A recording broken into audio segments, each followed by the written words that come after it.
Chapter 477. Amidst Yun Jioga's urgent calls, Xianxia finally appeared. He raised his hand and threw her into the pool. With a bang, water splashed everywhere. Yun Jioga emerged from the water and shouted angrily, "What are you doing? It's such a good bath. It would be a waste not to soak in it," Xianxia said matter-of-factly. "Why are you soaking in a stupid bath at a time like this?" Yun Jioga thought Xianxia was crazy. "This bath is good for your body. Hurry up and take off your clothes." Xianxia quickly stripped Yun Jioga naked. Yun Jioga felt a cold breeze on her chest. She quickly sat in the pool and only poked her head out. She asked Xianxia, "You heard what Yu Ling said, right?" Xianxia put Yun Jioga's clothes on the edge of the pool. "How do you feel? Did Li Wei really encourage her to kill herself?" Yun Jioga had been reincarnated for too long. She couldn't be sure if those people were still loyal to her. "What did you tell Li Wei?" Xianxia turned around and asked. "I told him to reincarnate with me immediately without delay," Yun Jioga said with certainty. "Then he won't do anything unnecessary. Li Wei has always been a stickler for rules. If you say one thing, he definitely won't do another." Xianxia had been by Yun Jioga's side for the longest time and knew her divine guards like the back of his hand. So someone pretended to be Li Wei and went to find Yu Ling? Yun Jioga thought quickly but had no clues. Yu immediately reincarnated after mending the sky. The God Palace was in chaos. I don't know who it was, but that person must have hidden very well. Even Wan Sha couldn't find any clues. Xianxia and Wan Sha had made many guesses, but they couldn't be sure who did it. "Damn, if I find out who's behind this, I'll kill him." Yun Jioga was angry. The gentle and considerate servant suddenly turned evil and attacked. Even a saint would go crazy. "I'll think of a way to send this back for Wan Sha to investigate. But right now, the most important thing is to find Li Wei in the realm of chaos. If that person pretended to be him, there must be a reason," Xianxia said. "You know Ling Er's personality. If she's determined to stop me, there's nothing I can do." Yun Jioga sighed. Ling Er had always been stubborn. Originally, she only needed to serve for 10 years before she could leave to inherit the spirit race. But after she took office, she insisted on staying. She would rather be a little maidservant by her side and manage the daily chores of life than return to the spirit race to become the supreme empress. She had even chased away all of the elders who had come to persuade her. Now that she was a spirit and only had her will left, and was even. Talk to her again. She listens to you the most. Xianxia paused for a moment before continuing. "If it really doesn't work, you can order her to commit suicide. Even if she listens to my orders and commits suicide, she won't do it willingly." At that time, her resentment will still erupt. Yun Jioga rolled his eyes at Xianxia and kept coming up with bad ideas. "Ling of Shang of Jun." Xianxia said. He thought. "She. Of. However, he only dared to say these words in his heart. He didn't dare let Yun Jioga hear him, or else she would definitely reprimand him. No matter how many times Yun Jioga reincarnated, she would always have a goddess complex. She pitted the world and hated killing the innocent. By the way, Cho Sen actually brought 2 Foundation establishment cultivators to the mystic realm alone. Do you think he's out of his mind? Yun Jioga felt depressed at the mention of this. Cho Sen didn't have that idea before. "It's possible Nangong Yu instigated it," Xianxia said. "I should have asked Nangong Li to hand over Nangong Yu's soul. She was too soft-hearted. Handing it over is useless. Yu Ling won't let you go. In the end, none of you will get in," Xianxia said realistically. "According to you, they were right to get rid of me?" Yun Jioga glared at Xianxia. Did he know how to talk? No. If they knew Yu Ling would stop you, then Nangong Yu has a problem. Yun Jioga and Yu Ling Er's relationship was known only by the people of God Palace.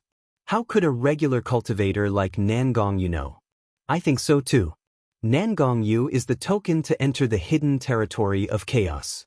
What happened to her in the hidden territory?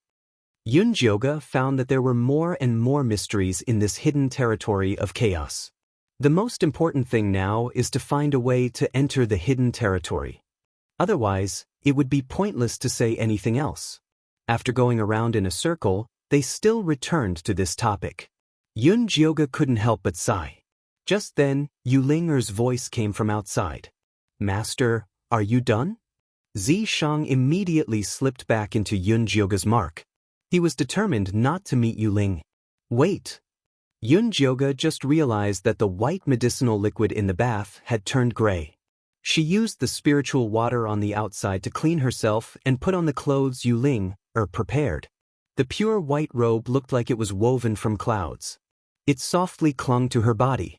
The long hem was like silk rippling in the water, swaying with Yun Jioga's steps. She pushed open the door. The faint fragrance of flowers was refreshing, and heavenly music was pleasant to the ear. 2 rows of servants in blue dresses stood on either side. Yu Ling came forward with a smile and said, "Sir, I have prepared your favorite heaven fragrance stew. Go and eat." When Yun Jioga ate, she mentioned her mission and the world to Yu Ling. She even took out her god fire to show Yu Ling that she could protect her. When Yu Ling saw Yun Jioga's pitiful amount of god power, she almost cried. She was even more determined to protect her. At night, Yun Jioga firmly refused Yu Ling's suggestion to stay with her. She lay down on the cloud bed, exhausted. "Teeth, how stupid are you to show your god power to her?" Zishang said unceremoniously. "If you can do it, then do it." Yun Jioga snapped. Zishang didn't say anything. He really couldn't do anything to Yu Ling. "If the soft way doesn't work, then I'll do it the hard way." Yun Jioga jumped up from the bed and decided to go into the hidden territory of chaos. She quietly opened the door and found there were only puppet guards in the hallway.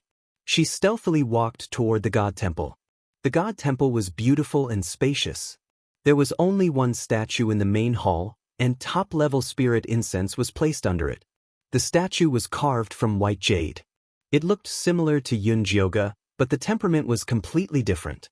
Yun Jioga looked at the mysterious, beautiful, noble, and merciful statue and confirmed that she was different from before. Before, she was a god.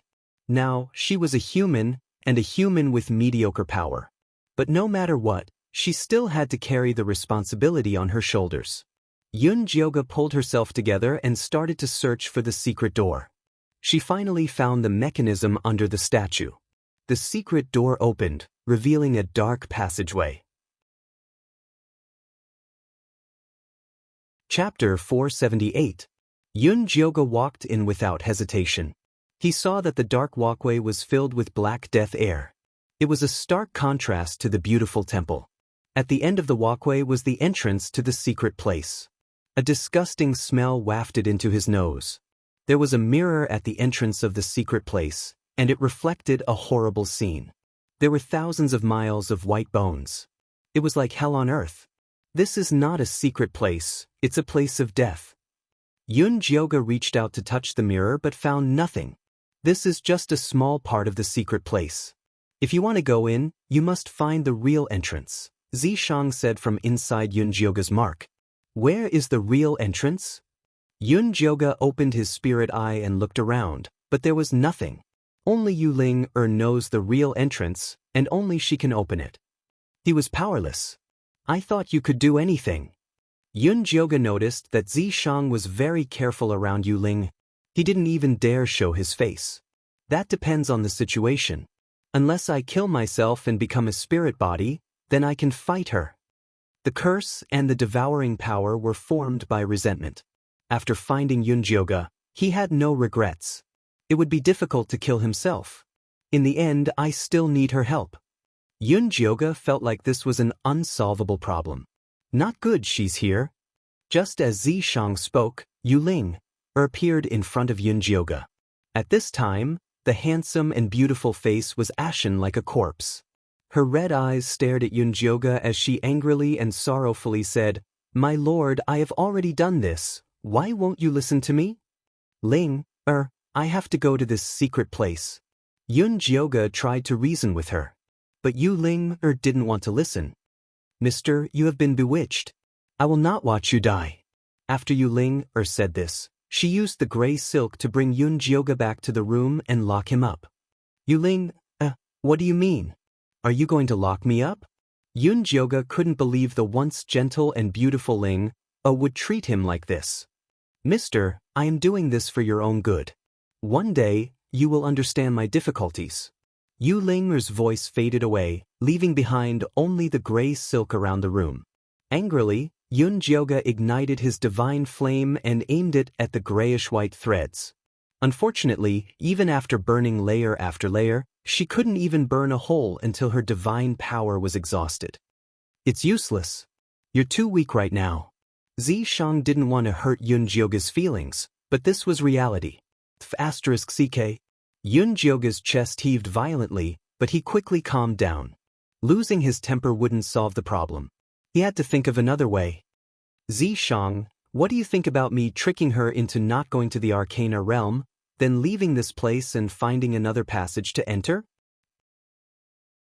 Jioge recalled what Bailey Moyun had said, that the golden core cultivators of the 5 great sects of the righteous path had formed teams and entered the mystic realm through another passage. It's useless. She will never let you go. Xianxia waved his hand and an image appeared before Jioge. The goddess mountain had already been covered by the densely packed threads, turning into an incomparably tall mountain.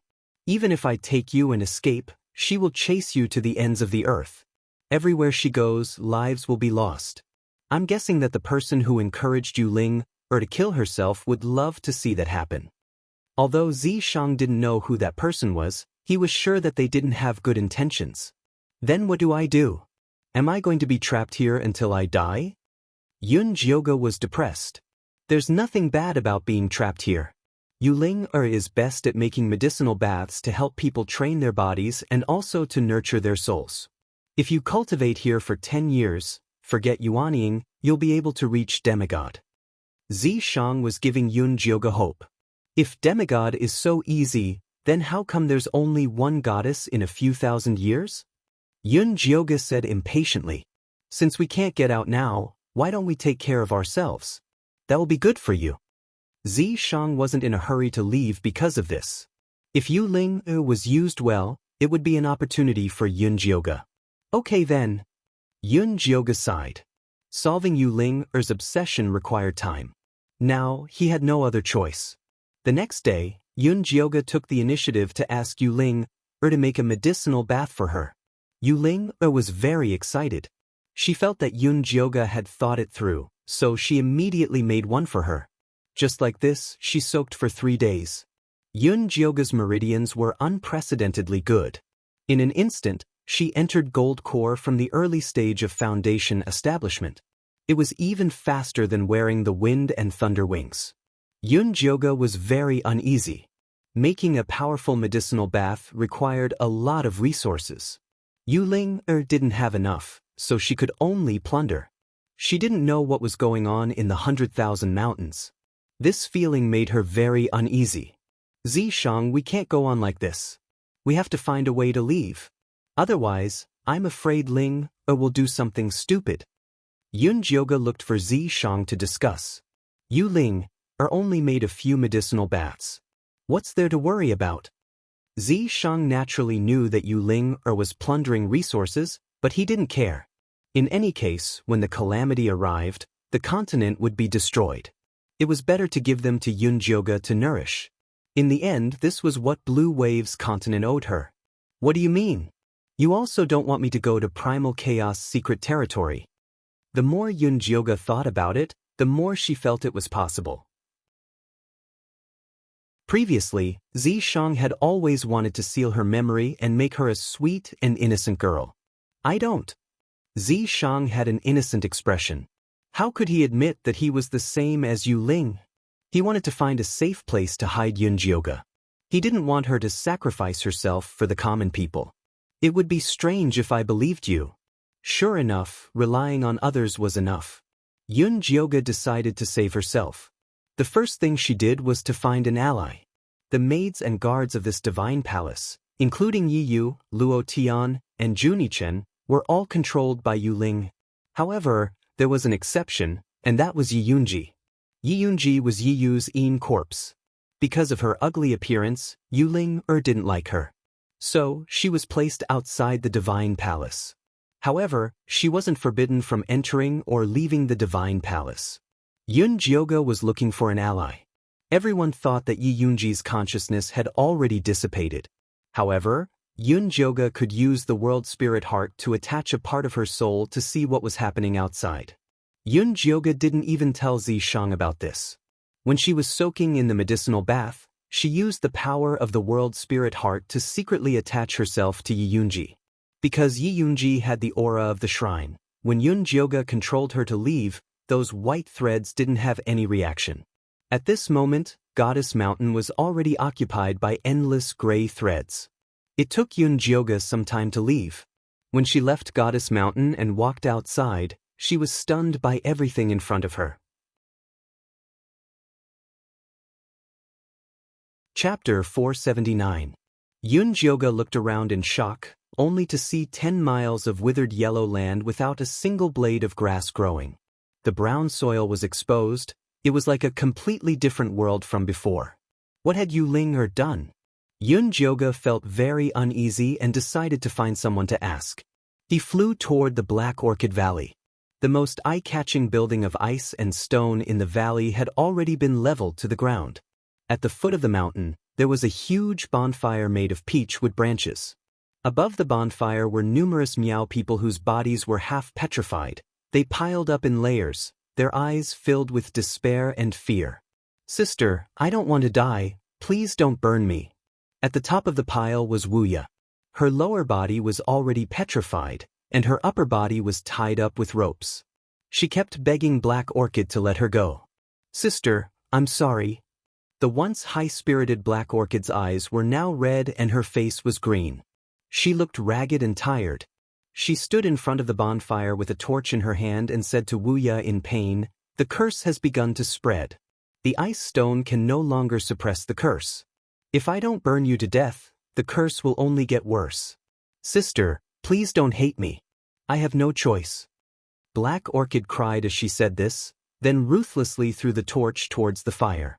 Just as the torch was about to fall, a stone flew out of nowhere and extinguished the fire in an instant. "Who is it?" Wu Lan turned her head and saw a familiar and ugly Yin corpse standing not far away. "Big brother Yiyu, he must have come back to save us," Wu Ya shouted while struggling. When she had brought people into the ice stone building and found that Yiyu had left with the Yin corpses, she had guessed that he had removed the curse. After all, he was the only person that could stop the curse from spreading. "Yiyu, have you come to save us?" Black Orchid looked around in despair. She now deeply regretted not giving the blood tears to Yun Jioge.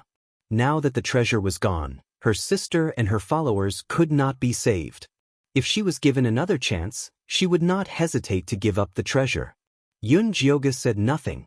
She only gestured for Black Orchid to follow her. Black Orchid followed without hesitation. Yun Jioge brought Wu Lan to a secluded and remote place before transmitting to her, "I am Yun Jioge." "Miss Yun, how could you possess a Yin corpse?" Wu Ya was shocked. She remembered that Yun Jioge was only at the foundation establishment stage. Forcefully possessing someone else would be very harmful to his soul. "I don't have time to explain things to you. Tell me, what happened to Goddess Mountain? How could so many of your cultivators be petrified?" Yun Jioge only had 2 hours. He had to return before Zishang and Yu Ling are found out. The devouring power around Goddess Mountain suddenly erupted. Not only did it suck dry the spirit veins of the mountains and rivers nearby, it even snuck into our valley and devoured the cultivation of many cultivators. Black Orchid's mood was incredibly heavy. The Goddess Mountain's divine temple had been established for a long time, but it had always been extremely obedient. She didn't think that it would be so terrifying when it erupted, simply as terrifying as a plague. "Is the situation serious?" Yun Jioge's heart tightened. "I don't know what to say. Miss Yun, take a look for yourself." Black Orchid called Great Shun over. Yun Jioge followed the Black Orchid and flew out of the valley towards the place where the normal Miao people gathered. Along the way, all kinds of wild beasts were running towards the depths of the forest as if they were escaping from some disaster. The small river, which used to be filled with gurgling sounds, had mostly dried up, revealing the grayish-yellow riverbed. The poor Miao people knelt by the riverside with looks of despair on their faces, praying for the river to flow again. Miss Yun were not the only cultivators in the 100,000 mountains. There are also many normal people. That woman in the divine temple devoured the spirit veins and stole resources. If this continues, the people will be plunged into misery and suffering, and corpses will be everywhere. I beg you to help me get rid of her. Black Orchid suddenly knelt down and bowed deeply to Yunjioga. Yunjioga released a gentle force to support her knees and said, "If you really have the heart, then help these living beings. I'll think of a way to deal with the divine temple." With that, she jumped off Great Shun's back and flew back to the divine temple. After Yunjioga placed Yi Yunji in Yi Yu's house, her soul returned to her body. "Are you crazy? You actually split your soul to go out and play? If your soul is destroyed, you'll be an idiot for the rest of your life." Zishang looked at Yunjioga furiously. Seeing that Yunjioga wasn't moving in the water, he thought that something had happened to her. He didn't expect her to split her soul and go out. Yunjioga didn't say anything and only looked at him coldly. "What's wrong?" Zishang sensed that something was wrong. "You know what Yu Ling did, right?" The outside world was already in chaos, and she didn't believe that Zishang didn't know anything. "What did Yu Ling do? Didn't she just make a medicinal bath for you?" Zishang turned his head slightly and avoided Yunjioga's gaze. "She used other people's lives to help me make a medicinal bath, and you say that's all?" Yunjioga angrily slammed her palm on the water, and the dark red medicinal liquid splashed onto Zishang's handsome face. "You didn't ask her to do it. Even if the Tao of Heaven blames her, it won't be on you." Zishang was expressionless. Cultivators fought against the heavens, and it didn't matter what method they used as long as it worked. Yunjioga knew that Zishang was a bit cold towards the people of the world, but she didn't expect him to be this cold. She angrily stood up from the water, put on her robe and walked out. "Where are you going?" Zishang pulled Yunjioga back. "I'm going to find Yu Ling and ask her." Flames danced in Yunjioga's eyes, ready to shoot out at any moment. Once upon a time, the spirit race was loved for their kindness and generosity. Now, Yu Ling was scarier than a demon. This wasn't someone she knew. "She cares about you. If you go looking for her like this, won't you hurt her too much?" Zishang didn't want Yunjioga and Yu Ling to fight.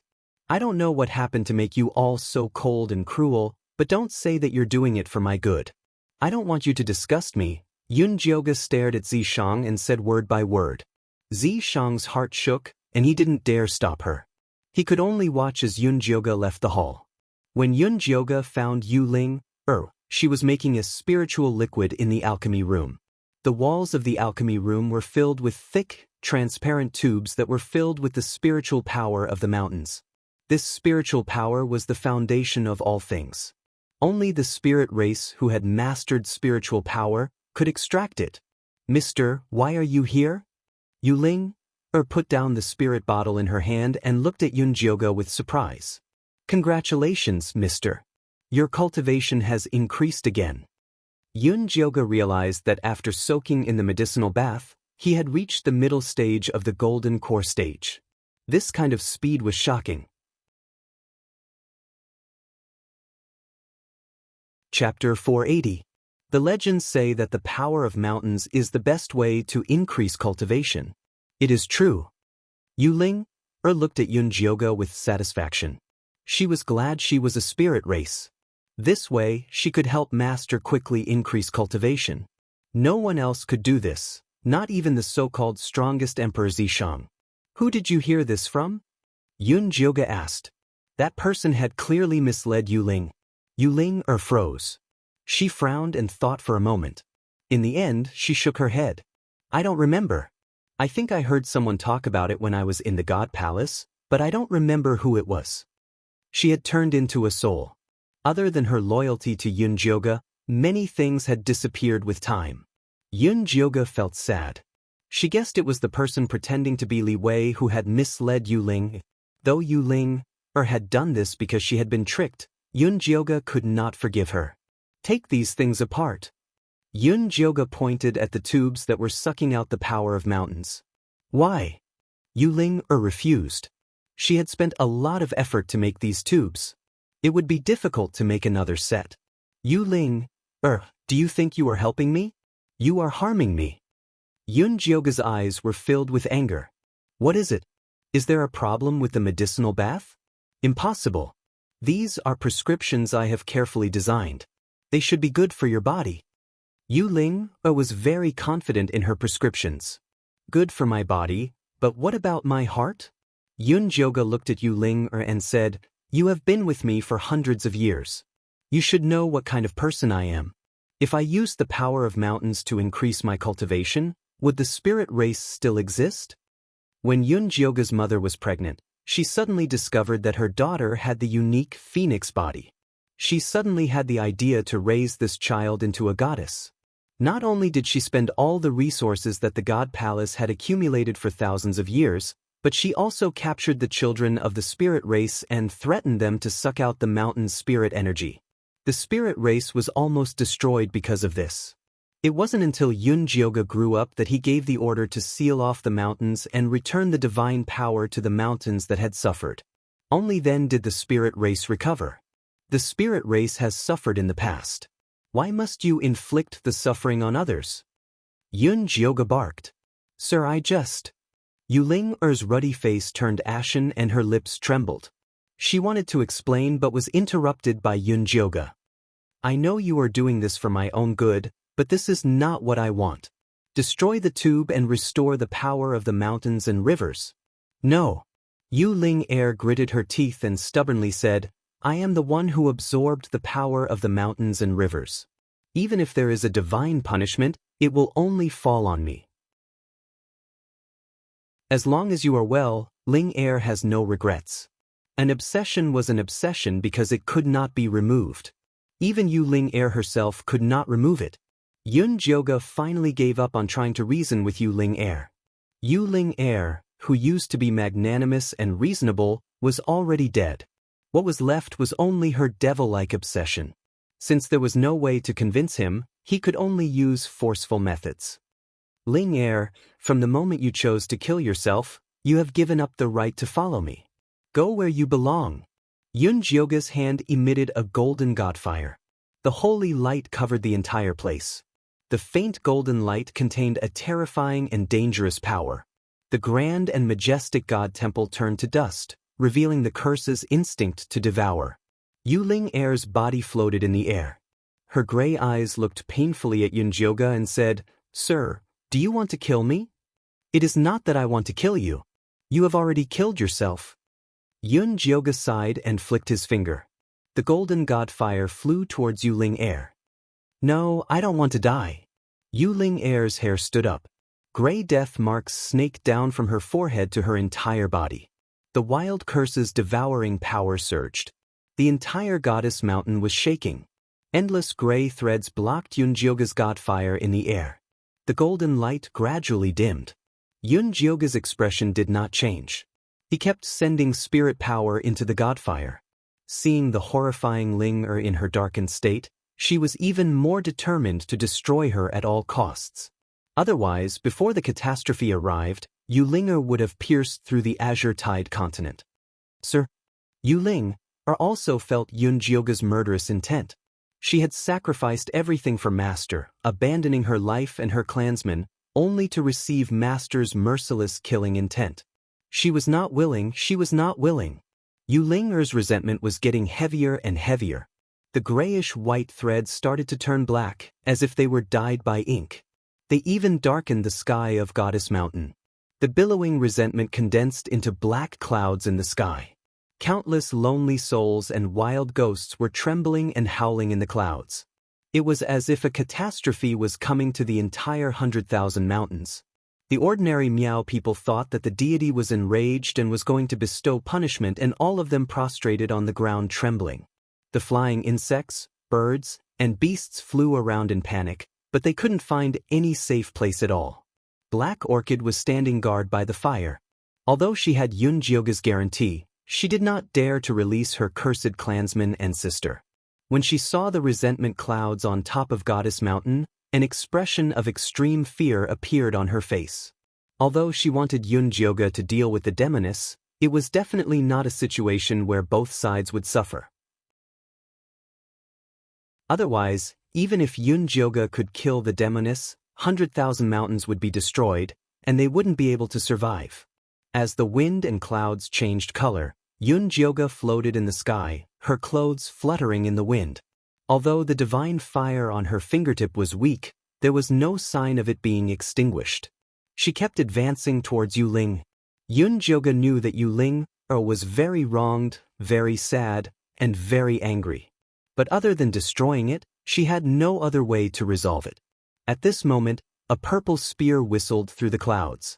Everywhere it passed, the grayish-black threads were all shattered. Yuling raised her hand, and a huge black hand grabbed at the spear. The two collided with each other, creating a loud bang. A huge shockwave rippled out, setting off monstrous waves. Yunjioge was blown away by the huge waves and involuntarily flew into the distance. Finally, she fell into a gentle but firm embrace. Zishang, why are you here? Yunjioge looked in shock at Zishang standing behind her. Hadn't this guy been hiding from Yuling? Zishang, you've finally shown yourself. Yuling's eyes were full of hatred. I didn't want to disturb your reunion with Jioge, but now you've gone too far, Zishang said calmly. I've gone too far? Yuling laughed coldly. When Master reincarnated, you were the first to steal the reincarnation stone, and then you destroyed the rest, making it so that no one else could pass. Do you know how despicable and shameless you are?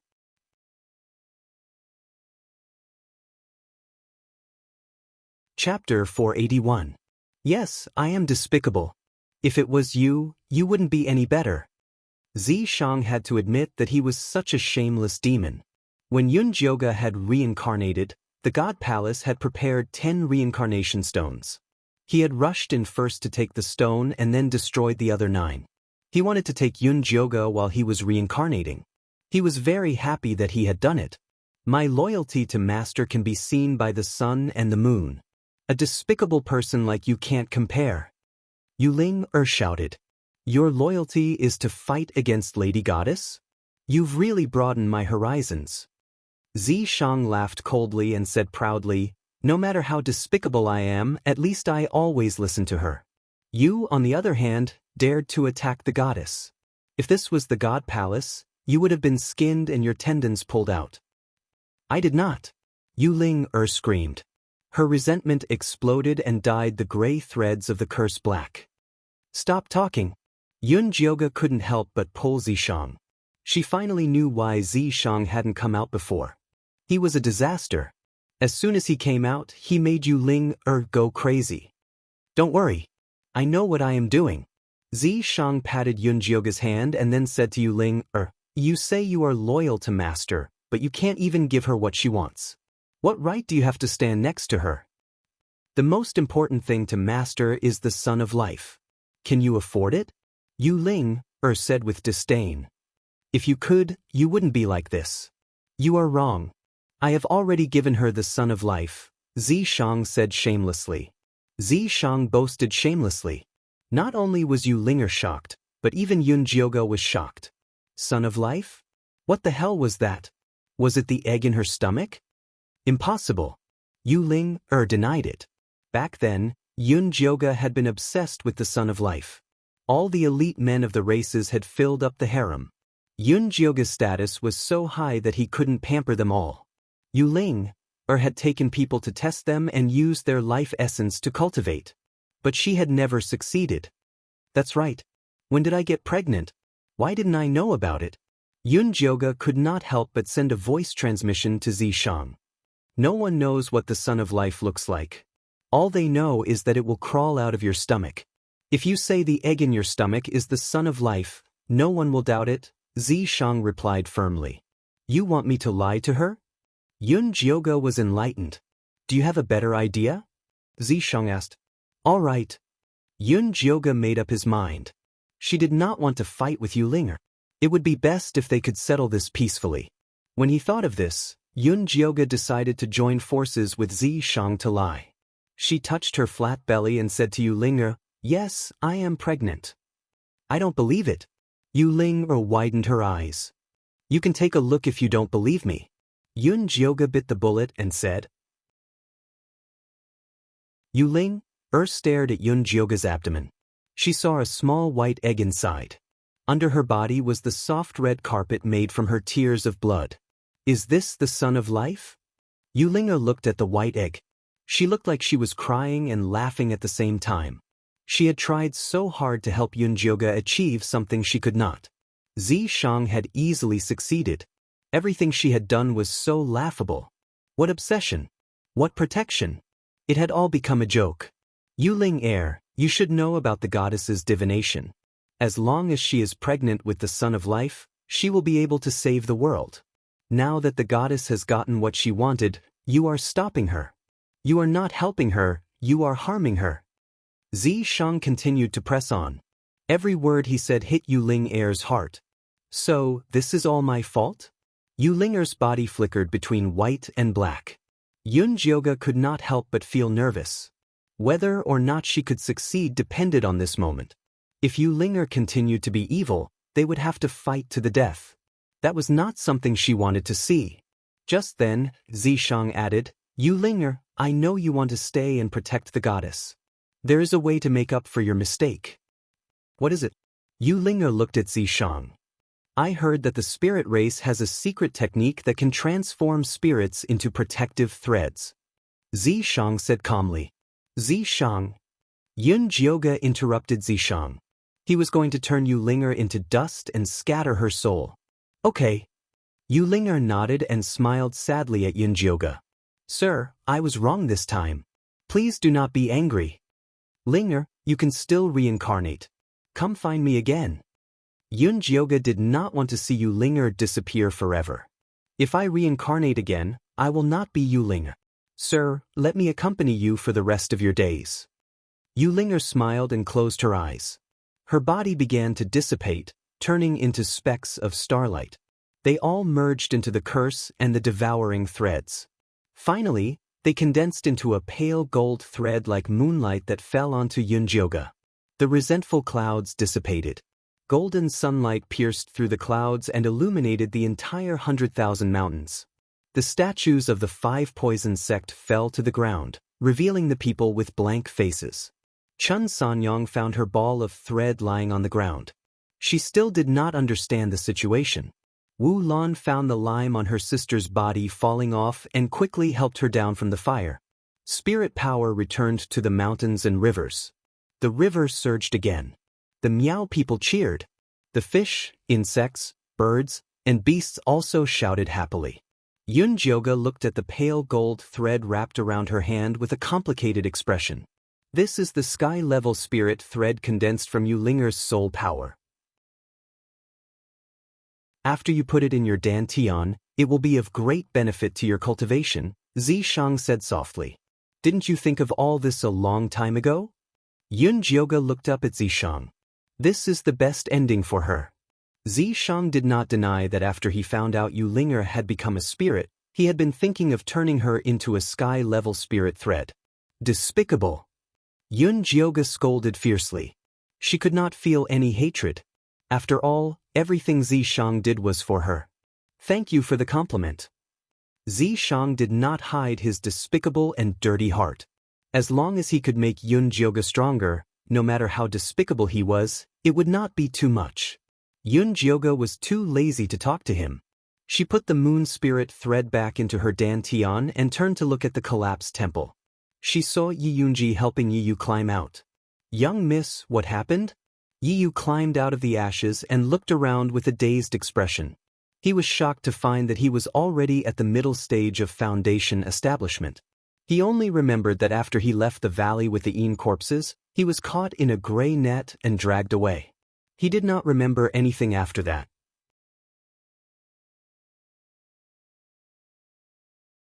Chapter 482. The Divine Temple is gone. Yun Jioga said, Divine Temple? This is the Divine Temple? Yi Yu was even more shocked. How did young mistress kill that nascent soul realm cultivator without his knowledge? This was too awesome. Let's save Juni Chen and Luo Tian first, Yunjioga was not in the mood to explain. Oh, okay. Yiyu called Yi Yunji over. As he was about to rescue them, he saw Little Ming and Little Red fly out with their respective masters and land in front of Yunjioga. Young mistress, why are you here? Luo Tian was shocked. What happened? How did I become a Golden Core Realm cultivator? Junichen was even more shocked. It's a long story. I'll tell you when I have the chance. First, clean up this place and take over 5 poison sect. 10,000 mountains will be yours in the future. 5 poison sect was not a good thing. If they didn't want to steal Yu Linger's blood and tears, they wouldn't end up like this. Yes. Luo Tian nodded without hesitation. He hadn't received a mission from Yunjioga for a long time. Not to mention taking over 5 poison sect, he would even agree to take over Een Corp's sect. What, are you in a hurry to leave? Junichen noticed the farewell in Yunjioga's words. Yes. Yunjioga nodded. Little Ming and Little Red flew to her feet and were reluctant to leave. Follow your master. Yunjioga patted their heads and fed them 3 cherry pills. Young mistress, where are you going? Luo Tian asked. I'm going to the chaotic secret realm under the divine temple to do something. Yunjioga briefly mentioned the secret realm. She had spent too much time here. She had to enter the secret realm to find Li Wei and Cho Sr. Will go with you, Yu said quickly. No need. You have your own mission. Just guard 10,000 mountains. There must be a reason why the divine temple chose to set up camp here. Yu Linger had disappeared, but Yunjioga believed it was not over yet. The person who impersonated Li Wei must have something up his sleeves. She could not take care of it alone. She had to have someone she could trust. Eldest miss, don't worry. We will definitely defend the myriad mountains. Hearing Yunjioga's words, Luo Tian and the other 2 felt as though a heavy burden had been placed on their shoulders. We're leaving. Yunjioga bade them farewell in a straightforward manner before he led Zishang down the divine temple. Although the top had collapsed into a large area, the bottom was undamaged, and the dark passageway's death chi was even more intense. Are we really going? Zishang was still thinking about Yu Linger's prophecy that Yunjioga would die in the primal chaos mystic realm. The scion of life was fake. What if something really happened? Of course. Yunjioga nodded. Then, he directed the moon spirit threads to fly into the depths of the phantom. The moon spirit threads spread out and devoured the space, quickly revealing a round black hole. Let's go! Yunjioga led Zishang into the black hole. After a moment of spatial distortion, Yunjioga and Zishang fell to the ground one after another. How did you become so heavy? Yunjioga was heavily pressed down by Zhi's sword. He was nearly flattened into a meat patty. She pushed Zishang away and stood up. She smelled the heavy smell of death. The sky was dark, and the sun looked like it was covered by a black cloth bag. It struggled to let out a little light. The black ground looked like it had been scorched by fire. Wisps of black gas floated in the air. It looked like the end of the world. Oh my God! Yunjioga was extremely shocked. Although she had already expected that this mystic realm would be terrible when she was under the divine temple, she did not expect it to be this bad. At this time, Zishang brought her a piece of bad news. I can't use my demonic power anymore. Are you joking? Yunjioga turned to look at Zishang. His expression was serious. He did not look like he was joking at all. Try and see if you can still use your spiritual power. Zishang asked. Yunjioga tried to use the spiritual power in her body, but she found that her energy center was like dead. She could not use any spiritual power at all. She quickly reached out. Faint golden light floated out, and the moon spirit threads emerged from her fingers. Good thing I can still use God power. Yunjioga sighed in relief. Otherwise, it would be really dangerous to not be able to use any power in this godforsaken place. Let Dummy out. Let him carry us out of here first. Zishang did not look worried. Although he could not use his demon power, the strongest part of the demon race was his physical body. He could still crush all kinds of monsters if he returned to his original form. But Yunjioga used her god power to open the spirit beast pouch and let Dummy out. Ow ow ow. Dummy howled crazily as soon as it came out. It was still struggling with the devouring white threads. Dummy, calm down. It's fine now. Yunjioga was about to comfort Dummy, but she saw its furry face suddenly become dull. It circled in the air blankly, then suddenly flew toward the east. Where are you going? Come back. Yunjioga quickly used her god power to shoot out the moon spirit threads to tie Dummy back. Ow ow ow. Let go of me. I want to go home. I want to go home. Dummy's consciousness surged into Yunjioga's mind, causing her ears to buzz. Wait, what did you say? Go home? Yunjioga shook her head and asked Dummy directly. This is the Chaos Mystic Realm, not the 100,000 mountains. Why are you going home? Go home, go home. Dummy kept shouting this over and over again, and it was struggling more and more intensely. Yunjioga relied on her god power to use the moon spirit threads now. It wasn't worth it to continue wasting time with Dummy. She had no choice but to discuss with Zishang, should we go with it? Go. They were unfamiliar with this mystic realm anyway, so it didn't matter where they went. Dummy, you can go home, but you have to carry us. Yunjioga finished speaking and stuffed 2 cherry pills into Dummy's mouth. Ow ow ow, Master has to go with me. Dummy ate the cherry pill and immediately remembered that Yunjioga was its master. Then let's go. Yunjioga let go of the moon spirit threads that were binding Dummy and sat on Dummy's back with Zishang. Dummy immediately spread its wings and flew toward the east like an arrow released from a bow. Along the way, the ground was dry and cracked like it was covered with scars. There was no green at all and no animals. It was all a dead land. Yunjioga couldn't help but think of Goddess Mountain. If Yu Ling continued to extract the power of the mountains and rivers, the 100,000 mountains would probably become like this mystic realm, a land of death everywhere. When you sealed it, was this place like this? Zishang suddenly asked. I don't know. I was in a hurry to reincarnate and sealed the revelation of catastrophe in this mystic realm. I didn't pay attention to anything else. Yunjioga's soul had already left her body. If she didn't reincarnate, it would be too late. She didn't have the mood to pay attention to the situation in this mystic realm.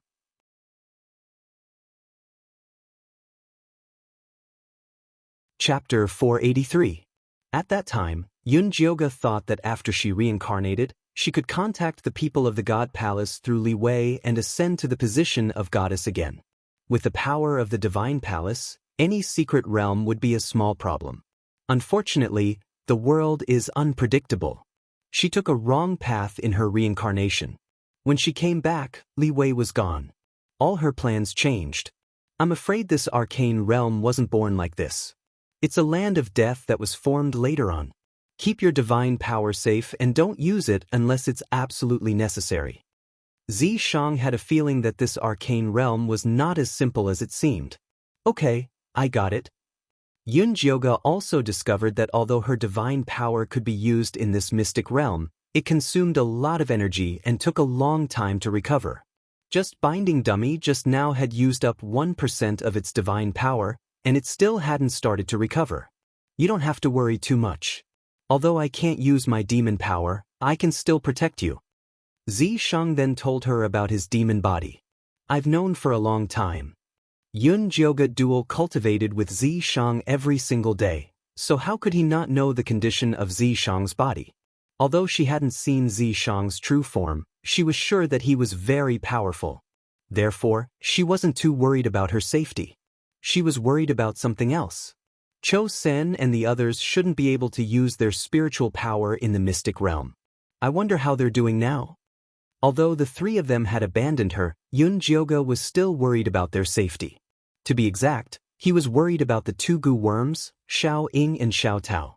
She had already decided that if she saw Nangong Li and Bailey Moyun, she would retrieve her goo worms and beat them up before severing all ties.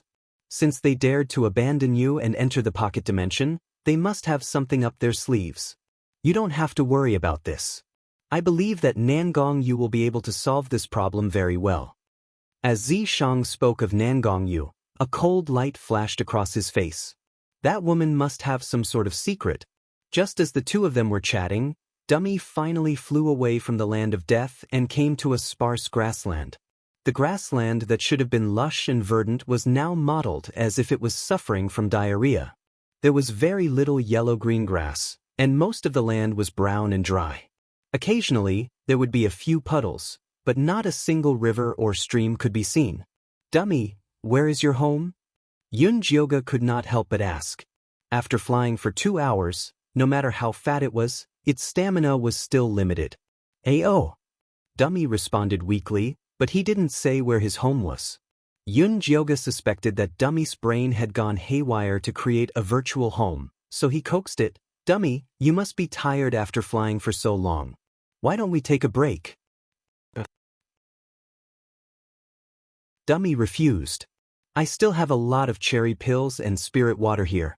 You'll only have the strength to continue flying after you eat them," Xianxia said to Dummy in a tone that sounded like he was bluffing a child. Dummy hesitated for a moment, but soon let out an unwavering howl, then sped up and continued flying forward. Why is Dummy so persistent? Could it really be that its home is here? Xianxia was convinced. Dummy had always been a foodie. To be able to firmly resist the temptation of delicious food, there had to be something more important than food or survival. "Can you see the ball of gas in Dummy's head now?" Xianxia suddenly asked. "Sure." Xianxia gathered his divine power between his eyebrows and opened his spirit eye to look at Dummy's head. The strange energy that was originally mixed with gold and ash changed its appearance. The golden light expanded and blocked out all the gray light. However, the gray light was very persistent and stuck to the surroundings. There was no way to get rid of it. Xianxia told Xianxia what he had seen. Xianxia nodded and said, "That's right. Dummy should be a native of this Arcana land." For some reason, he ran to the 100,000 mountains. He had a lot of spiritual power outside, so his power was suppressed. He only recovered after returning here. So, as long as we find his family, we'll be able to understand the situation in the Arcana land? To them, this was like a timely rain. Xianxia's spirits were lifted. Dummy's appearance by his side must have been preordained by fate. Yes, but before that, let's let him rest first. Otherwise, he'll die of exhaustion before he can find his home. Xianxia looked at Dummy's red face and felt like it was going to stop breathing at any moment. "Dummy, I'm not feeling well. Quickly put me down to rest." Xianxia changed his strategy. He pressed down on Dummy's head and used his spirit mark to suppress it. After signing a master-servant contract, a spiritual beast must prioritize its master's safety. Dummy had no way of disobeying this iron law. He could only find a hill to land on unwillingly. This hill was not very tall. There was a lot of greenery. There were trees scattered around it, but the bark and leaves were dark red. "Feed it." Xianxia took out the cherry pill and spirit water from her storage bag and handed them to Xianxia.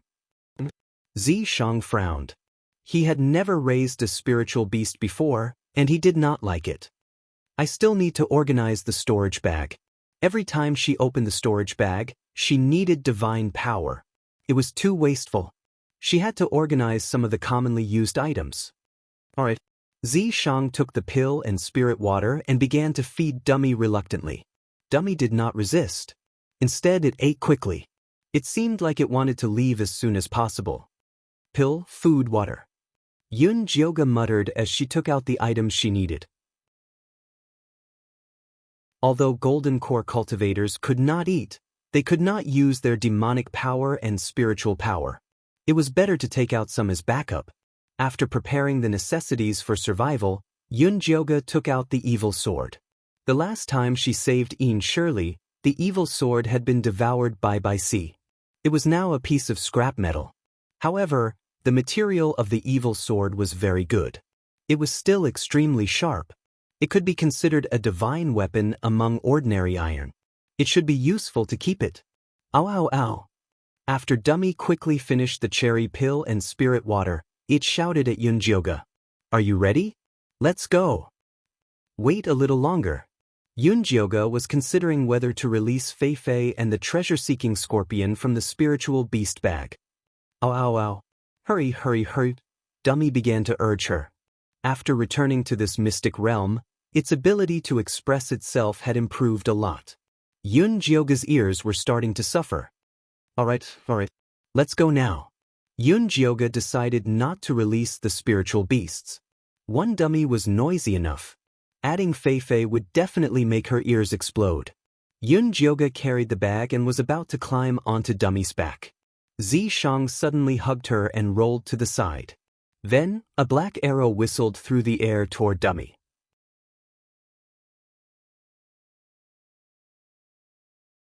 Chapter 484.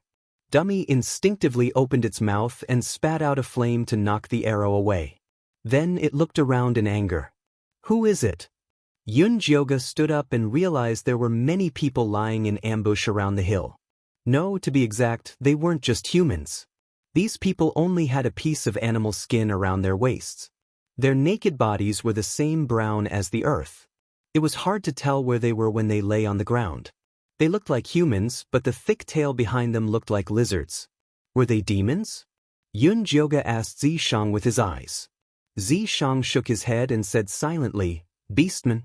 Beastmen and demons were two different things. Beastmen mainly had beast instincts. They would have beast marks on their bodies and acted like wild beasts. Demons, on the other hand, could cultivate inner cores.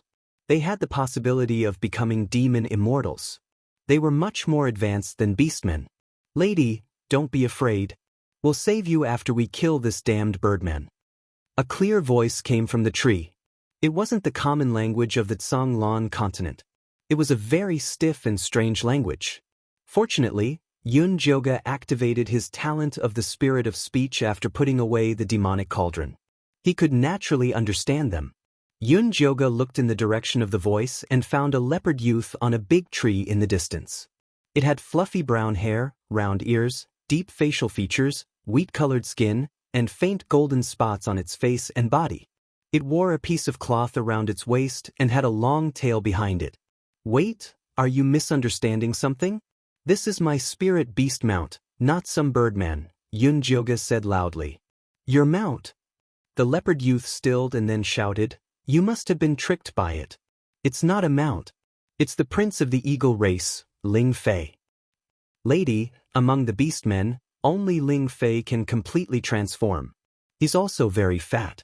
You should have heard of this rumor. A lizard youth stood up from the ground. He looked no different from a human. Other than his ears that were open like umbrellas, his facial features were very handsome. He wasn't inferior to the leopard youth. The avians don't have any females, so they go around snatching women from other races back to Eagle Cliff. When they lay eggs, they eat them. They are the cruelest and most vicious race in the world. The young panther shouted angrily. That's right, young lady, you mustn't be fooled by him, the lizard man chimed in. Dummy, you're so bad. Yunjioga couldn't help but pat Dummy's fat head. Awoo, let's go home. Dummy didn't even look at the two orcs. It was focused on delivering the message to Yunjioga.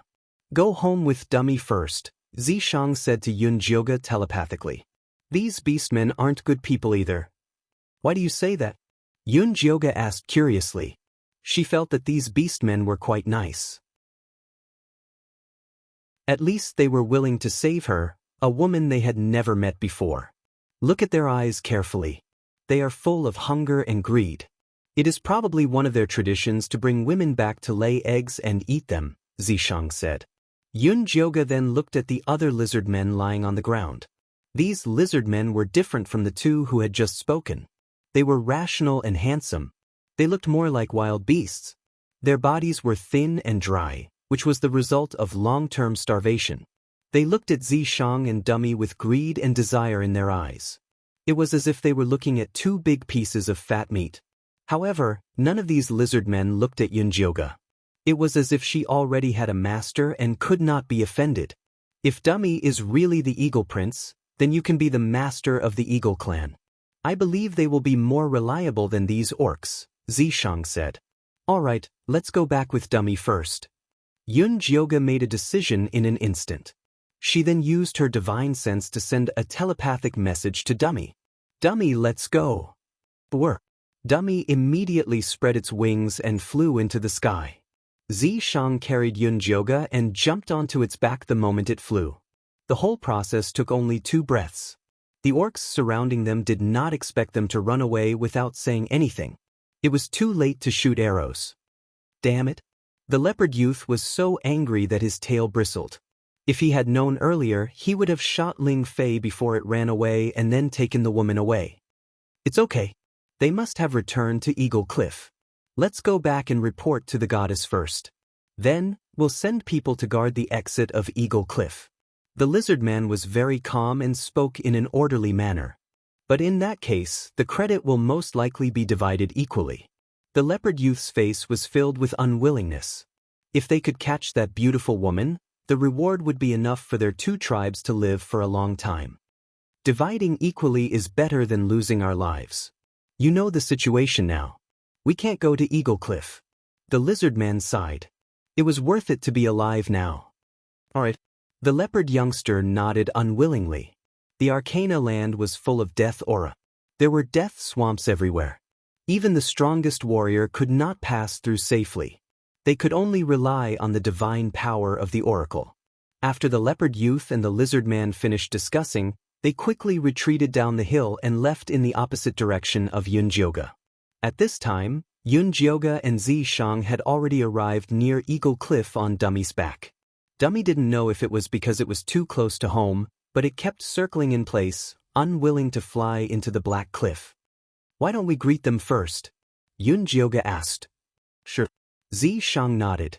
Then he took out a stone from somewhere and threw it at the black cliff. With a bang, a hole was smashed in the cliff. Hey! Who smashed my nest? A thunderous voice sounded. 2 figures flew out from the originally silent black cliff and blocked Yunjioga and Xianxia from the front and back. Yunjioga looked at the 2 orcs in front of him, who were flapping their wings and holding spears. He felt that the leopard youth was right. They were indeed birdmen.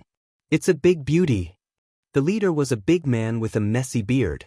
The wings on his back were golden with blue patterns. When he saw Yunjioga, he immediately said in surprise, "This big beauty is mine." A fair-skinned birdman with long eyebrows and thin eyes, who looked more like a military counselor, pulled him back.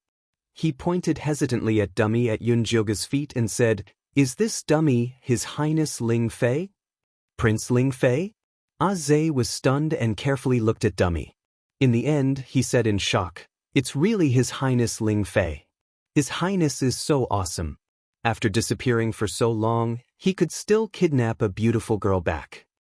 His words were full of admiration.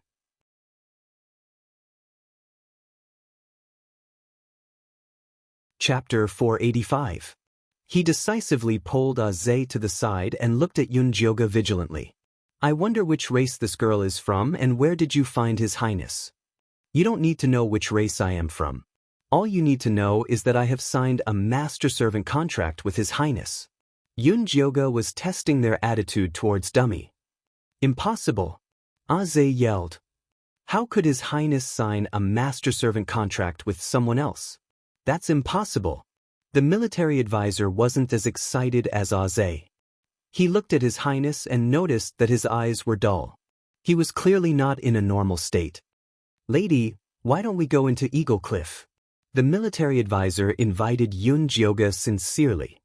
"Your prince doesn't seem to want to go in." Yunjioga patted Dummy's head and asked if he wanted to fly to Eagle Cliff. Dummy shook his head decisively and flew in the other direction.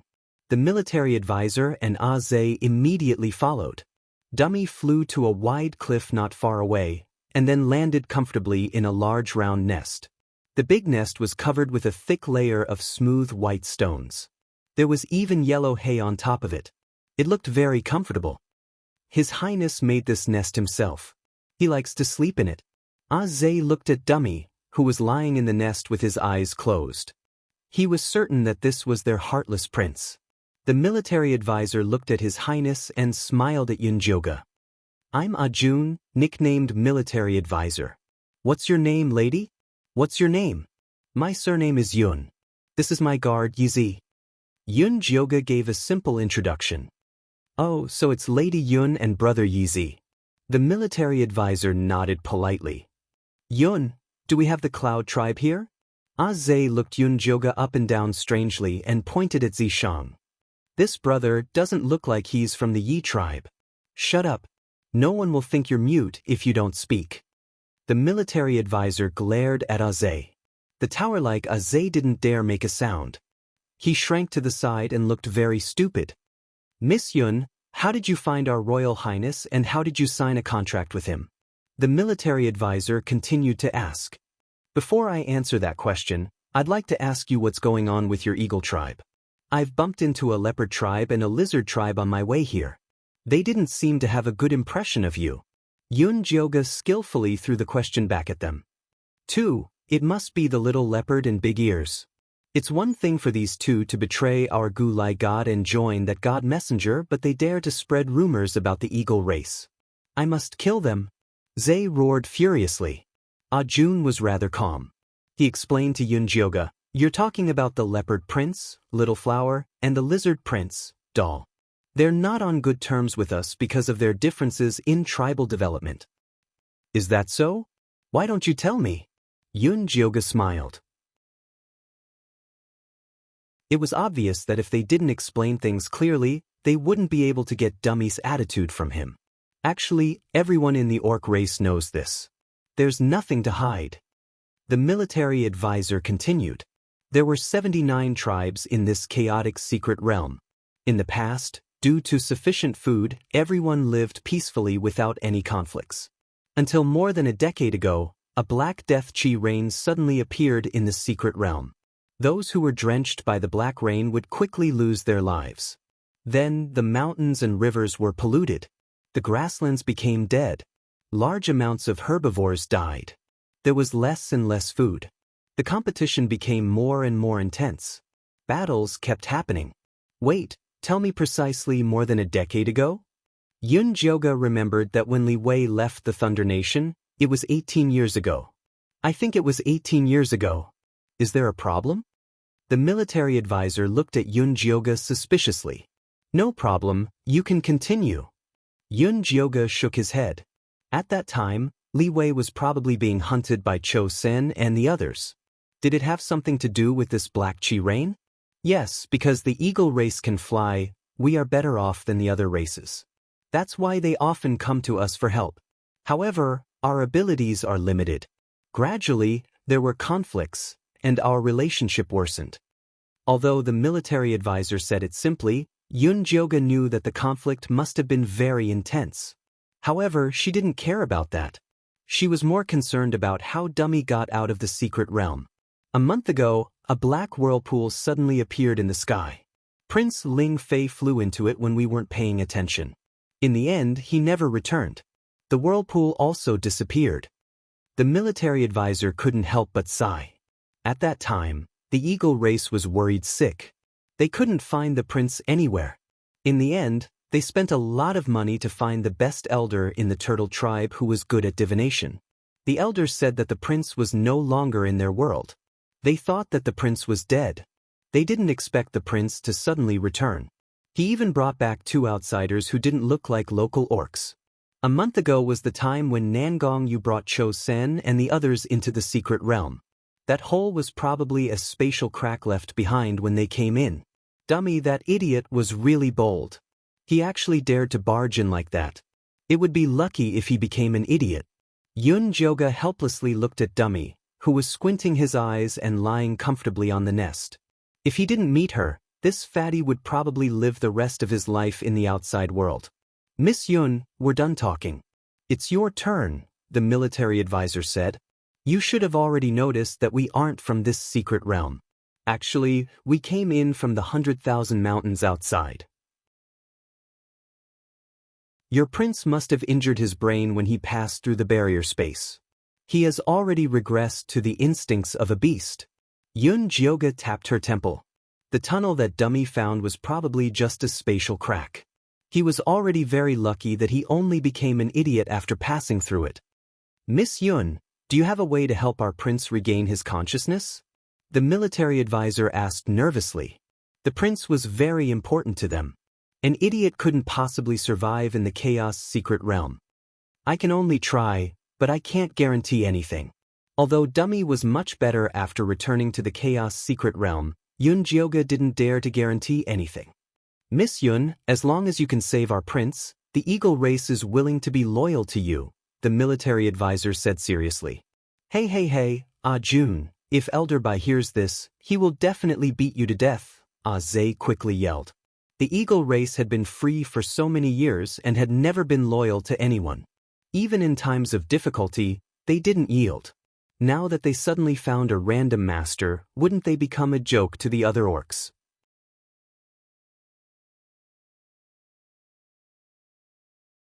Chapter 486. I will only persuade Elder Bai. You don't have to worry about that. Advisor Jung glared at Aze. The people in the Primal Chaos Secret Realm had all gone to that divine messenger. If they didn't find someone to rely on, they would be destroyed sooner or later. Since this woman could sign a master-servant contract with the prince, she definitely wasn't a simple character. They would seek refuge with her first. If that didn't work, it wouldn't be too late to betray them. Up to you. Elder Bai is your grandpa. He'll believe whatever you say. Aze surrendered. Doesn't the Eagle clan have a clan leader? Yun Jioga could tell that Elder Bai was in charge of the Eagle clan. This was different from what she expected. The clan leader sacrificed himself to protect our people in the Black Rain 20 years ago. Elder Bai raised the prince, Advisor Jung said with a pained expression. I see. Then I'll have to properly greet this Elder Bai. Yun Jioga originally thought she could build a good relationship with the clan leader with Dummy's identity. Now that it was Elder Bai, she had to reconsider. If Elder Bai didn't want to say anything, she would just leave. Elder Bai also really wants to see you and the prince. Please come with me. Advisor Jung stood up and looked at Dummy. Dummy, go see your Elder Bai. Yun Jioga patted Dummy's head. Dummy reluctantly got up from its nest and carried Yun Jioga and Zi Shang back to Eagle Cliff. There were birdmen of all sizes standing at Eagle Cliff. They were very happy to see their prince return. They all cried out in joy. A white-haired birdman stood in the cave and waved at them. That was probably Elder Bai. He was skinny and had dark skin. The wrinkles on his face looked like they were carved by knives, but his eyes were clear and shining with intelligence. His wings had turned snowy. That was the color of an old man. Dummy automatically flew over to the birdman and studied him. His eyes flashed with familiarity and confusion. Your Highness, I warned you again and again not to go near that black hole. Why didn't you listen? Elder Bai reprimanded Dummy the moment he saw him. Roar, roar, roar. An angry expression appeared on Dummy's chubby face. Then, it jumped onto Elder Bai's nest and put on a look that said, a dead bird is not afraid of boiling water. Do. Elder Bai pointed at Dummy's head in exasperation. I'll deal with you later. He then looked at Yun Jioga. Elder Bai, this is Miss Yun and her bodyguard, Brother Yizi. Miss Yun has already signed a master-servant contract with His Highness Ling Fei. She will do her best to help us treat His Highness. Military counselor's simple words contained many meanings. Elder Bai understood immediately. He looked kindly at Yun Jioga and smiled. Miss Yun, since you are His Highness Ling Fei's master, you are equivalent to the Cliff Master of Eagle Cliff. I welcome you on behalf of Eagle Cliff. Elder Bai is too polite. Yun Jioga hadn't expected that he would be able to subdue Eagle Cliff's beastmen so easily. Miss Yun, since you have accepted the position of Cliff Master, please help us get out of this predicament. Elder Bai tearfully spoke of Eagle Cliff's difficulties. During the 20 years of the Black Rain, although the Eagle clan relied on their flying ability to obtain food more easily than the other clans, because they often flew in the sky, they came into contact with a lot of death aura. The lifespan of the Eagle clan was getting shorter and shorter. They used to live up to 100 years old, but now they were at most 80 years old, and it was still decreasing. However, this wasn't the main point. The main point was that the Eagle clan's birth rate was getting worse. Even if they were born, they would be very weak. Many would die before they were 10 years old. Cliff Master, please help us think of a way. Otherwise, our Eagle clan will be destroyed. Elder Bai looked at Yun Jioga with anticipation. I see. Jioga was relieved to hear Elder Bai's words. If the Eagle clan really treated her as their master without any grudge, she would probably be on tenterhooks. Now that she had a favor to ask, she felt more at ease. She said, "Take me to see the children first." Elder Bai quickly nodded and flew forward personally. "What about His Highness Ling Fei?" Zhe looked at Dummy, who was starting to fall asleep again in Elder Bai's nest. "His Highness is plump and strong, so there won't be any problems in the short term. Let's wait until Miss Yun is free, in case he wakes up and comes looking for trouble again." Elder Bai only glanced at Dummy indifferently, looking as if it was good that Dummy was not dead. Zhe thought about it and couldn't help but nod. Elder Bai was right. His Highness had been full of energy since he was young and had caused countless troubles. It was best to let him rest for a while. "Miss Yun, this is our nursery. The children inside are all problematic." Elder Bai brought Jioga to a large hole on the side of the cliff. There were 7 to 8 children around 5 or 6 years old lying inside. They were all sallow and emaciated. The feathers on their wings were sparse. They looked like little chickens that had the plague. Seeing Jioga walk forward, the little chicks all looked up at her and then drooped down weakly as though they didn't even have the strength to speak. Jioga walked in front of the youngest child. This child was about 4 years old. He was all skin and bones. His wings were pitifully small and drooped behind him like decoration. A pair of big blue eyes stared at Jioga. He was very cute. "Good child, what's your name?" Jioga asked softly. "Shui, the birdman," Shui replied softly. "Shui, can you show me your hand?" Jioga's voice became even softer. "N." Shui obediently stretched out his slender arm. Jioga began to feel Shui's pulse.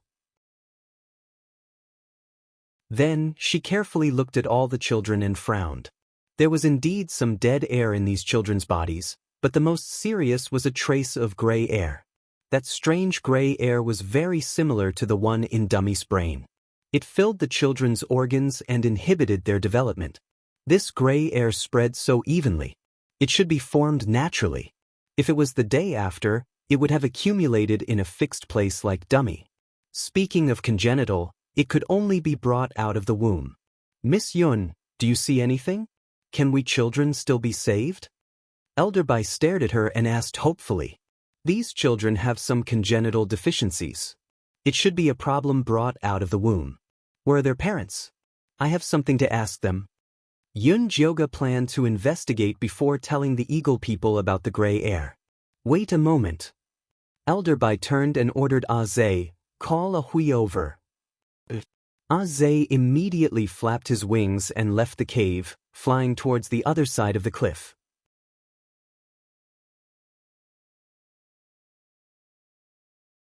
Chapter 487. Zhe quickly brought in a tall, skinny, gray-winged, middle-aged birdman. This birdman called Hui was very skinny with protruding cheekbones and a long scar across the right side of his face. He looked very fierce. Hui greets Elder Bai. Hui seemed to be very respectful to Elder Bai. "Miss Yun, this is Shui's father. Ask him if you have any questions." Elder Bai said.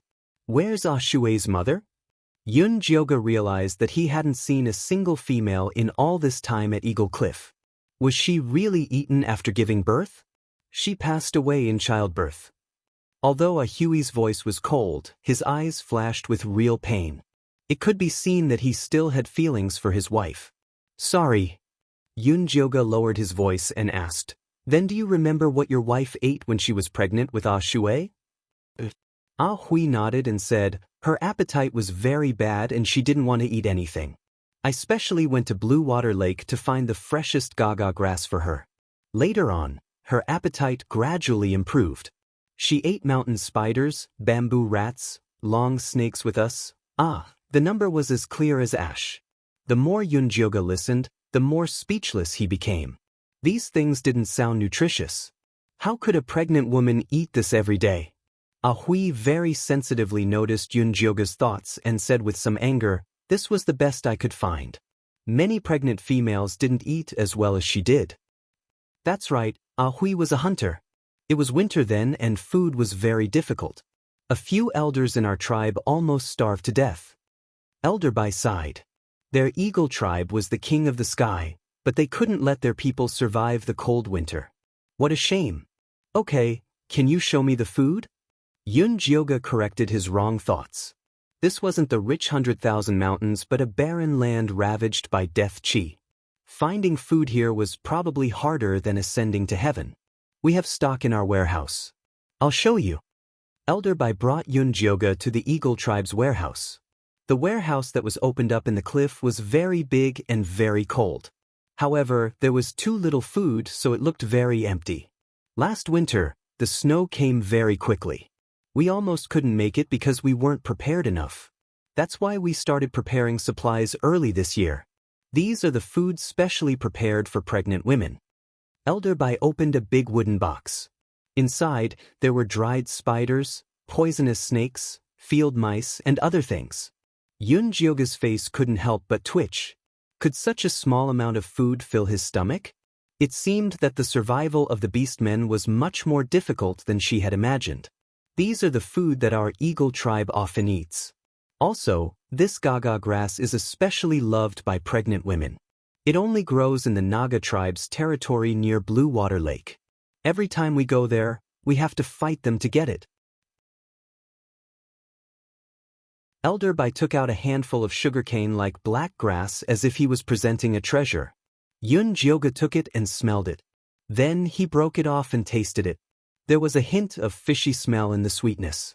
She opened her spirit eye and found that the gaga grass contained traces of gray gas, just like the ones in Shui and the others' bodies. It seemed that this was the reason why the children were so weak. You said that this gaga grass grows in Blue Water Lake. What kind of place is Blue Water Lake? Yun Jioga asked as she put down the gaga grass. Blue Water Lake is the largest lake in the Land of Chaos. When the black rain comes, every tribe will send 10 warriors to protect Blue Water Lake. That's why the water there is the cleanest. Every tribe has its own territory in Blue Water Lake. However, the gaga grass only grows in the Naga tribe's territory, Elder Bai explained. I want to see the gaga grass. Yun Jioga felt that something was wrong. This Blue Water Lake wasn't polluted by the death aura. How could the gaga grass grow the same gray gas as the one in Dummy's brain? Yun Jioga felt that she had already found some clues. As long as she continued to investigate, she would find out the truth. You want to see the gaga grass? Elder Bai was a little surprised, but he quickly made a decision. All right, but you'll have to wait for a while. The warriors are still out hunting and haven't returned yet. Tomorrow, I'll send 10 warriors to escort you there. There's no need. Dummy can send me there. The eagles that Yun Jioga met today were all skinny and looked very weak. It was better to bring Dummy there. Miss Yun, the Naga tribe is not only strong, but they also have weapons from the god's messenger. No matter how strong the prince is, I'm afraid he won't be able to protect you too. It wasn't that Elder Bai looked down on Yun Jioga and her guards, but he knew that outsiders couldn't use divine powers in this mystic realm. This was also the reason why he dared to lead the Eagle tribe to swear loyalty to Yun Jioga. They could turn against her at any time without any pressure. God's messenger? Yun Jioga couldn't help but look at Zishang. She remembered that she didn't send any god's messenger. Even Li Wei was only a reincarnated god guard. Zishang was also confused. However, he couldn't use his demon powers, so he couldn't secretly communicate with Yun Jioga. He could only shake his head and signal that they would talk later. Is the god's messenger male or female? What does she do? Is there anything special about her? Yun Jioga asked Elder Bai. The god's messenger is a beautiful young lady. She came to our chaotic mystic realm a month ago. Not only can she use divine power, but she also brought a lot of food, weapons, and equipment. As long as you're loyal to her, you'll receive help. Many tribes in our mystic realm have already submitted to her. The Naga tribe was the first tribe to submit to the god's messenger. They exchanged for a poisoned crossbow from the god's messenger. It's specifically used to deal with the Eagle tribe. We've suffered a lot from it, Elder Bai said. If this god's messenger is so good, then why did the Eagle tribe submit to her instead of me? Jioga didn't think that she had any kind of charm that could charm Elder Bai. There's no free lunch in this world. I don't believe them. If His Highness hadn't signed a contract with you, I wouldn't have believed you either. Elder Bai revealed a wise smile. The prince was now an idiot. Even if he was powerful, he was still easily bullied and humiliated. However, he ate well and trusted Jioga. He knew that he was living a good life. He believed that a person who was good to his stupid mount couldn't be that bad. All right. Since the Naga tribe is so powerful, then I have to meet them. Don't worry, I have a way to deal with them. Jioga guessed that this god's messenger was Nangongyu. Sure enough, this woman had come prepared. Jioga wondered what kind of weapons she had provided the Naga race would look like.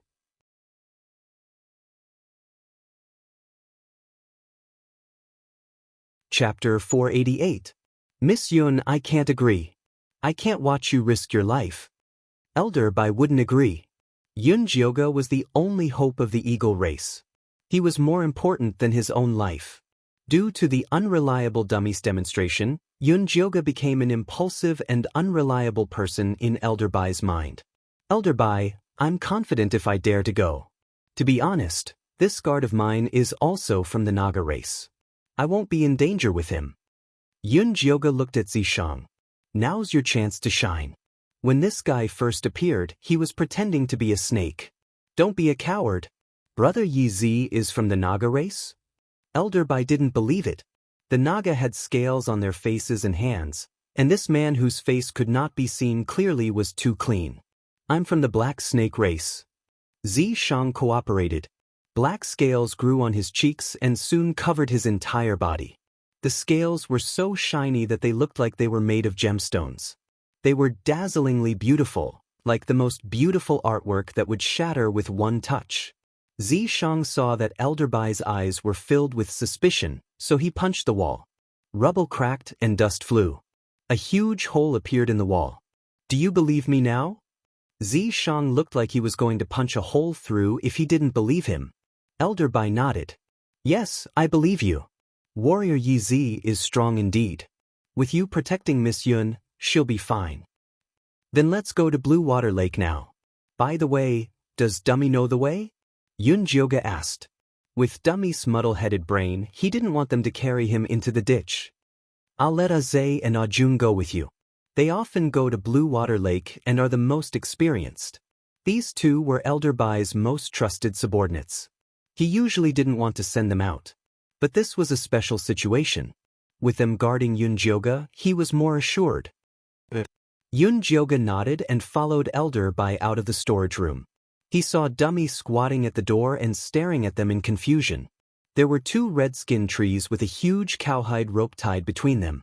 Aze and Advisor Jun were introducing the environment of Eagle Cliff and the troublesome things he had done in the past. Your Highness, that's the slingshot you made. As long as you put a stone on it, it can fly very far. Back then, when the other tribes wanted to attack our Eagle Cliff, this thing helped a lot. Although Elder Bai scolds you all day long, he's actually very proud of you. The military counselor turned around and asked Elder Bai. My ass. This brat causes trouble every day. If he could just stop a little, I could live for a few more years. Although Elder Bai's tone was harsh, his eyes were very kind. It was obvious that he loved Dummy very much. Ayo, ayo, ayo. Bullshit, bullshit. Dummy started howling like a beast, but other than Yun, no. Yun. The Elder Bai could not help but sigh when he saw Dummy like this.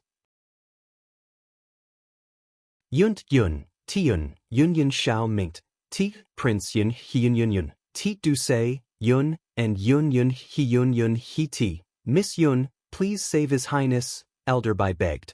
Don't worry, Elder Bai. I'll do my best. Jioga nodded. Dummy is my mount, but I've always treated him as one of my own. Even if he wakes up and wants to stay at Eagle Cliff, I'll let him go. Jioga had always been very lenient with his spirit beasts.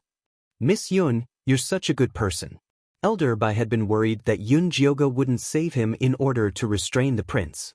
Hearing this, he realized he was being too petty. Good people don't live long. That's not a compliment.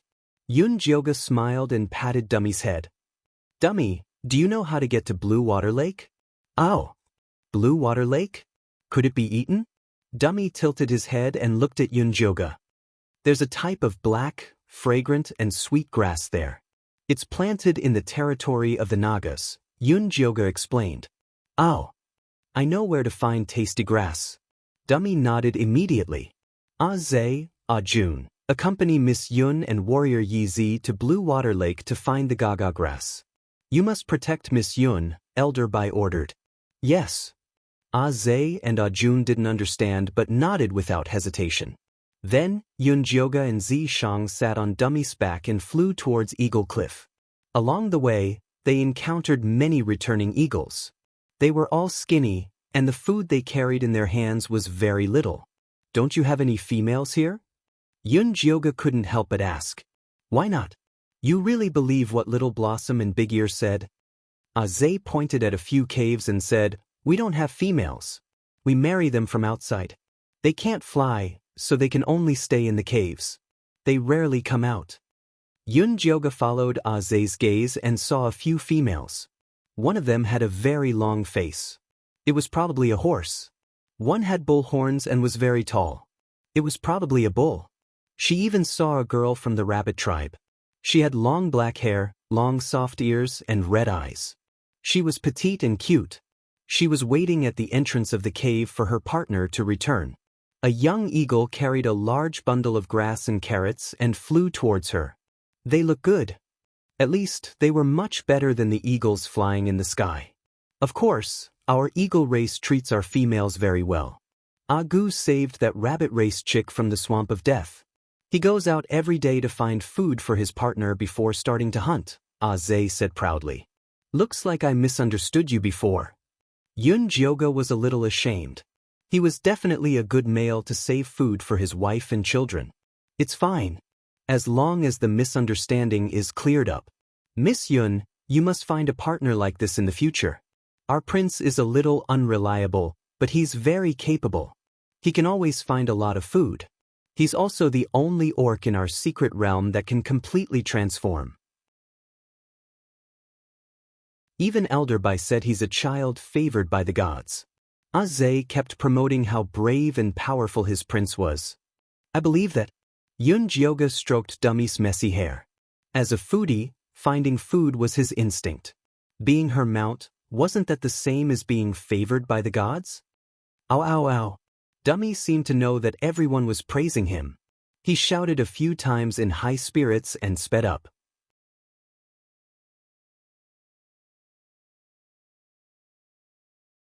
Chapter 489. Prince, wait, don't fly so fast. Zhe and Jun chased after Dummy with all their might, but they ended up eating its farts the whole way. By the time they reached Blue Water Lake, they were exhausted. This is Blue Water Lake? Yun looked down from above and saw a beautiful blue lake embedded in the gray land. In the east, where the water was dense, a group of skinny elk was vigilantly drinking water by the side of the lake. In the shallow part of the lake, a human-shaped, snake-tailed orc was hiding in the water, trying to approach them. But these elk were extremely vigilant. When they realized something was wrong, they turned and ran. The Naga swam out of the water dejectedly, but it was impossible to chase them. Stupid Nagas, they only deserve to eat the small fish in the lake. They want to catch such big prey? Wishful thinking, Zhe said with a look of disdain. It was obvious he had a deep grudge against the Nagas. Isn't there enough fish in the lake for them to eat? Why do they want to hunt these elk? This was too difficult. After the black rain, the fish in Blue Water Lake also began to die out. Only the water grass is left. Zhe sighed, but he didn't seem to be gloating. The decrease in food was a disaster for the entire secret realm. Don't the Nagas have crossbows? Why don't they use them for hunting? If crossbows could be used to shoot from afar, the elk wouldn't be able to escape no matter how vigilant they were. Those weapons are poisonous. Even if they kill the prey, they won't be able to eat it again, the military advisor interrupted. What's the point of trading if they can't hunt? Yun didn't think the Nagas were stupid. To fight us orcs. The military advisor's thin lips revealed a sarcastic smile. That god emissary doesn't really want to help our beastmen race. He only wants to provoke a war, but these fools still believe in him. Sooner or later, our race will be exterminated. I don't think they want to believe them, but they have no choice. Yunjioga watched as the naga returned to the water. It bobbed up and down but still couldn't find food. It looked very pitiful. Whatever, ignore them. Let's find the gaga grass and go back, Aze said. Where is the gaga grass? Yunjioga asked. It's near their territory. We have to go there a bit more, Aze said with experience. Ow ow ow. Without waiting for Aze to lead the way, Dummy flapped its wings and flew over.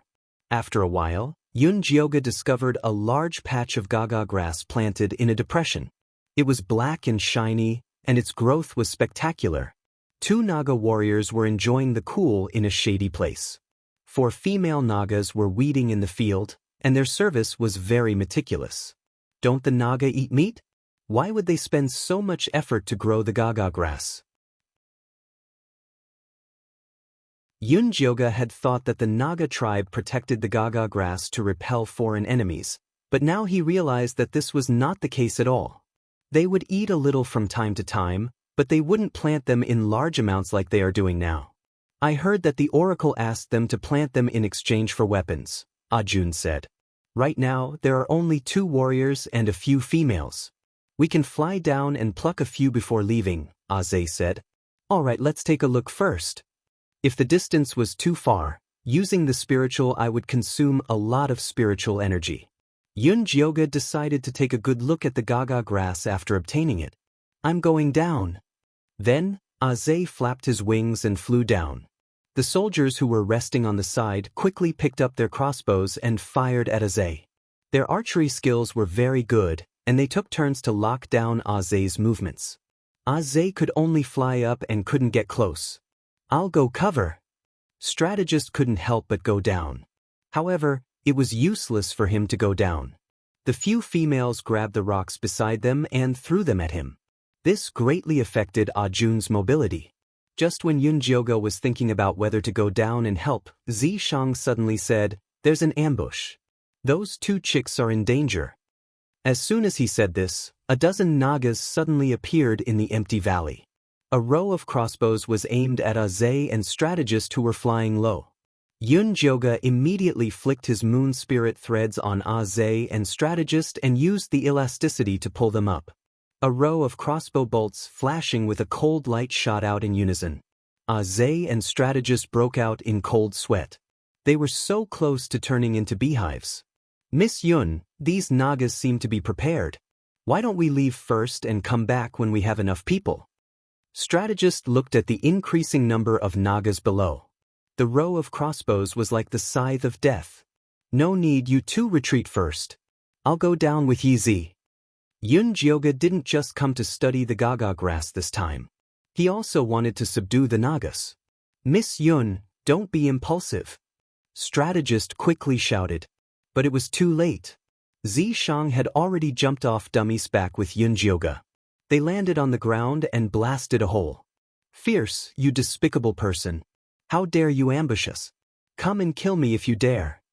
Aze didn't dare to fly too low. He could only provoke the leader of the Nagas. The leader of the Nagas was a young man. His long blonde hair was tied up by his neck with a straw rope. He had pale skin and exquisite facial features. His long eyes were slightly slanted. He was gloomy yet gorgeous. Below his waist was a ringed snake tail. He ignored Aze's provocation and ordered the people behind him, "Get rid of this man and take the woman." As soon as he finished speaking, the Nagas all attacked Zishang, who was beside Yunjioga. Dozens of arrows flew toward Zishang. The scales on Zishang's body abruptly grew out, and he reached out with his hand to grab all the arrows. "Don't fight back," Yunjioga quickly stopped him. These Nagas weren't like the 5 poison cult members. They probably didn't have the antidote. She would be the one suffering. Zishang heard Yunjioga's order. The arrows he threw at the Nagas all flew to the rocks on the side and shattered into countless pieces. His slender pupils constricted. He had never thought that this mysterious man would be so powerful. Most importantly, the scales on this man's body were somewhat similar to the Naga race. Could it be that he was also a Naga? No, Nagas couldn't completely transform. He didn't have a snake tail. He might be a different race. The divine messenger had given the order to all those who surrendered.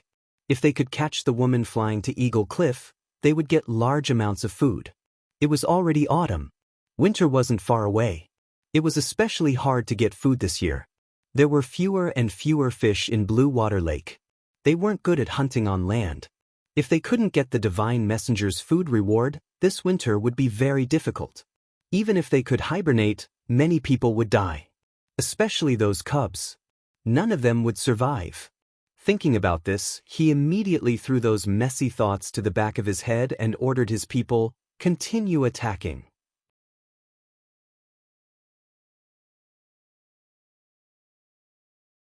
Chapter 490. With that, Meng put down his crossbow, grabbed 2 daggers, and pounced towards Zishang. His movement speed was very fast. The daggers in his hands were made of refined iron, and the venom he extracted from his own poisonous fangs was smeared on them. Zishang did not dare to underestimate Meng's attack, and he protected Yunjioga behind him as he fought with Meng. Meng was agile, and his body was unbelievably soft. His movements were fast and accurate, and he had great strength. If it was any other cultivator who had lost their spiritual energy, he would definitely be a terrifying killer. However, Zishang was strong to begin with, and he blocked Meng's attack with every move. He quickly found an opening that Meng revealed, and punched him in the chest, sending him flying. Meng's body crashed into a rock, and he slid down in a sorry state, and blood immediately seeped out of the corner of his mouth. Chief!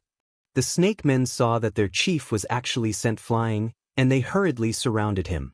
The remaining warriors stood outside in a defensive position, and their snake eyes shot out rays of anger as they stared fiercely at Zishang.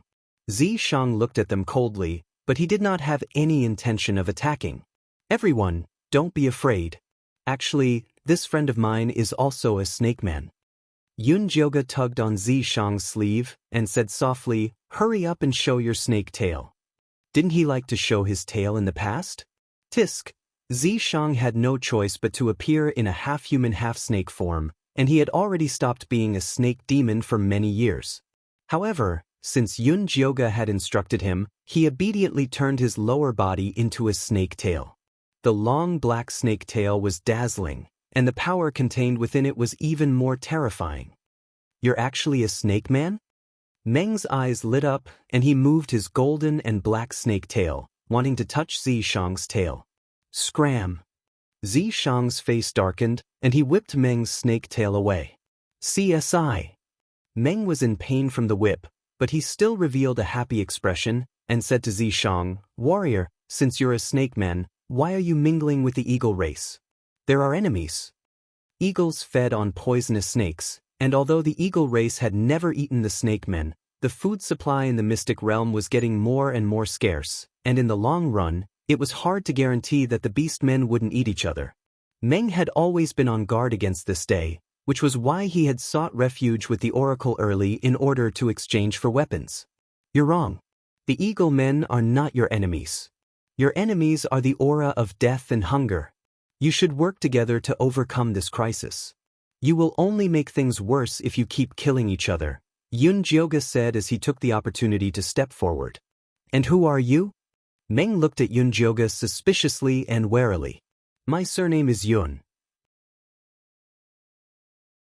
I believe your divine emissary has mentioned me to you before.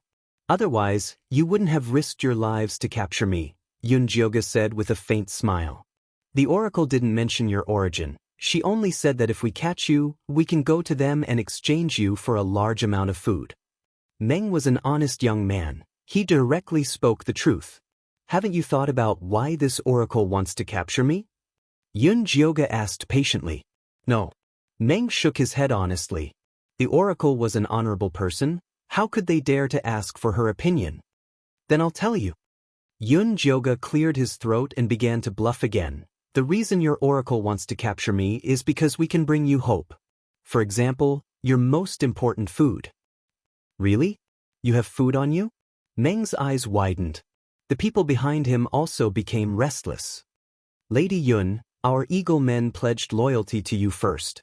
If you have food, you have to give it to us first, Aze immediately yelled. You eagle men piss off. Meng spat at Aze and then said to Yun Jioga passionately, Lady Yun, you're friends with this Naga warrior. That means you're a friend of our Naga race. As long as you can give us food, we'll do anything you want. Lady Yun, you're the master of our prince. You can't abandon the eagle men. Aze panicked. Lady Yun, as long as you can provide food, you can even be my master. Meng was even more desperate than Aze. Stop, stop, stop.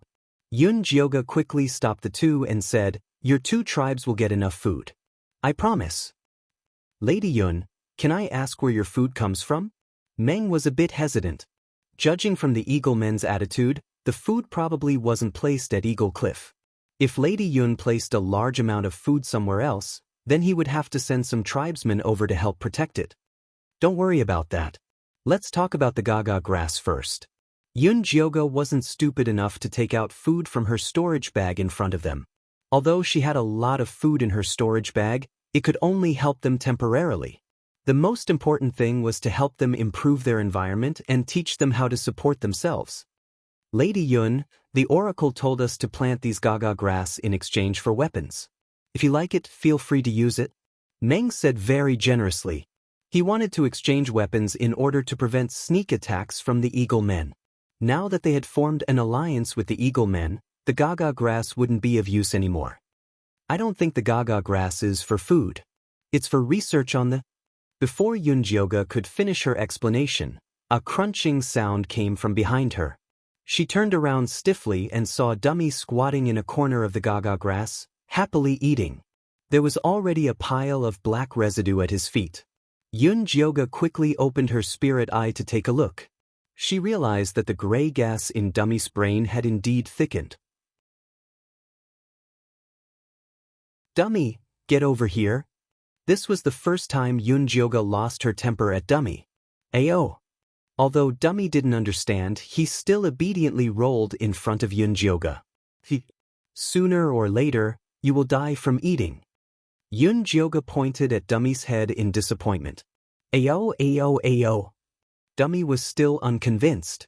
In front of delicious food, there would be no joy in living if he didn't eat. You dare to talk back after eating. Go over there and stand. Yun Jioga angrily pointed at a large rock at the side. She was prepared to punish Dummy by making him stand. She had to take this opportunity to teach Dummy a lesson. Otherwise, if she allowed him to eat randomly, there would be problems sooner or later. Ayo. Dummy didn't want to go. Zishang, bring him over. If he doesn't repent, then don't let him come back. Yun Jioga threw Dummy to Zishang. Zishang carried Dummy's fat body with a look of disdain. After sealing his meridians, he stood in a golden rooster posture as punishment and watched Yun Jioga's situation from the side. After Yun Jioga vented her anger, she turned to see Aze, advisor Jun, and Meng looking at her with a dumbfounded expression. Only then did she realize that things weren't going well.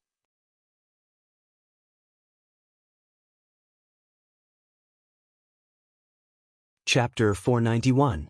It was over. It would be troublesome if they misunderstood that he didn't treat Dummy well. Yun Jioga quickly explained to Aze and military advisor, the reason your prince became an idiot was because his brain was blocked by a gray chi. He was much better after he came back, but after eating this grass, it worsened. That's why I'm so angry. Miss Yun, just teach His Highness Ling Fei a lesson. He's indeed too naughty. Because the tribe leader passed away early, the people in the tribe let him have his way. If you can teach him well, the entire eagle tribe will be grateful to you. Aze looked at Yun Jioga excitedly. In the past, Elder Bai had wanted to punish the prince countless times, but he would always get away with it. If he was punished too harshly, he would even bring out the former tribe leader and nag at him.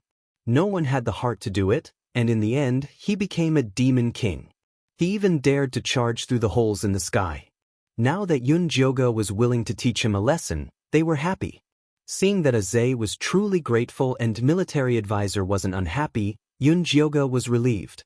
At this moment, Meng suddenly interrupted. Miss Yun, you just said that Ling Fei became an idiot because he ate our grass. Is it poisonous? That's right, it's your grass that's poisonous.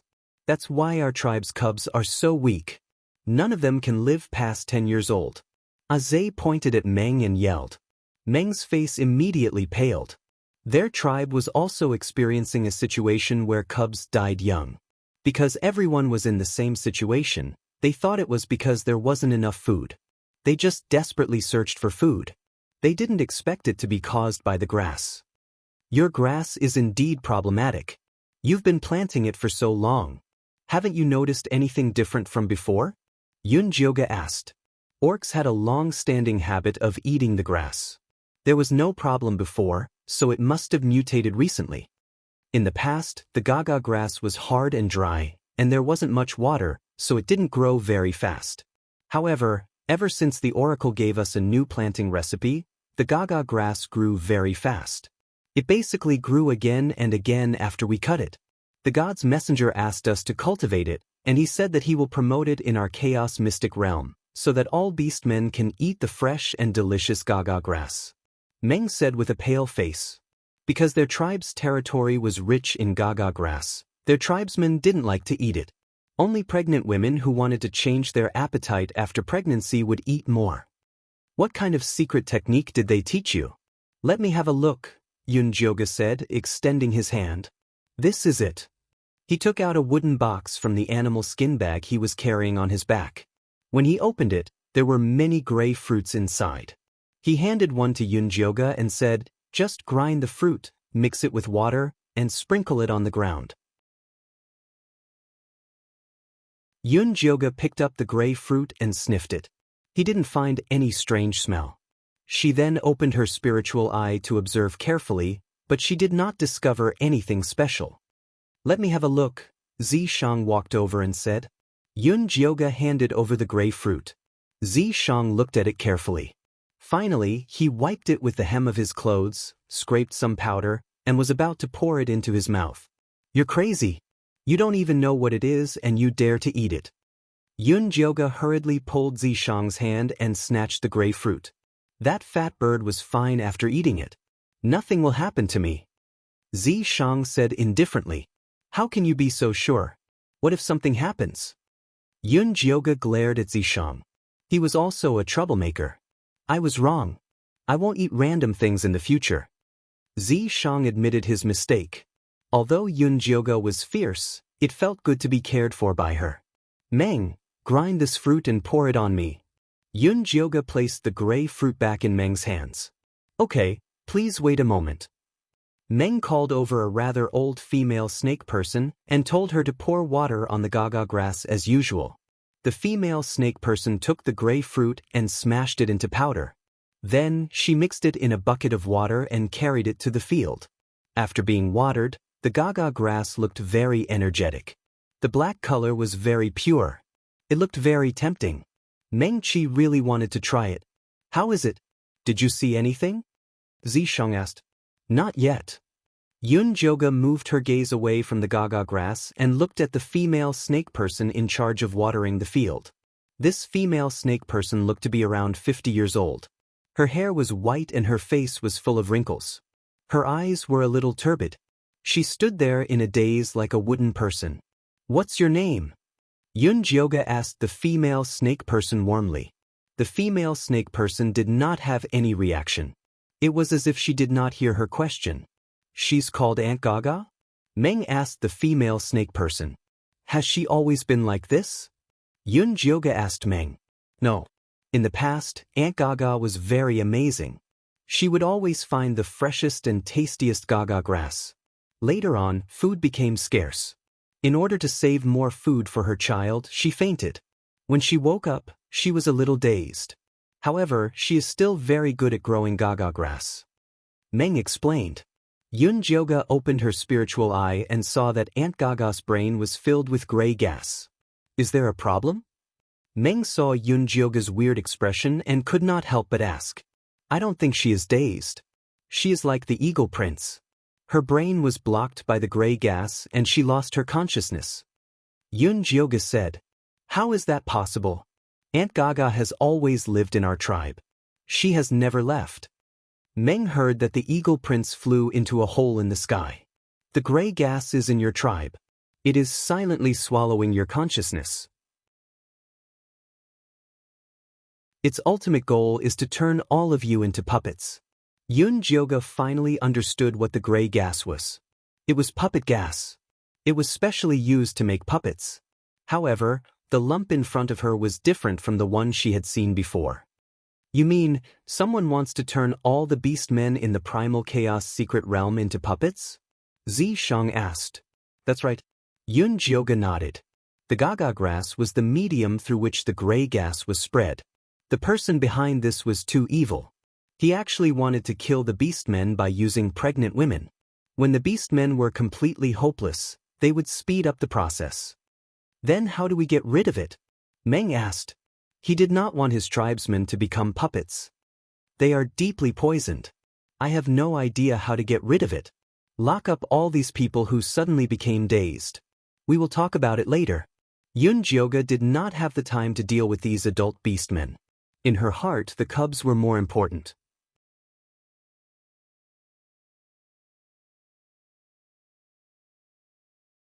Chapter 492. Okay, I'll lock them up now. Meng ordered his subordinates to take Aunt Gaga away. He straightened his tail and bowed to Yun Jioga.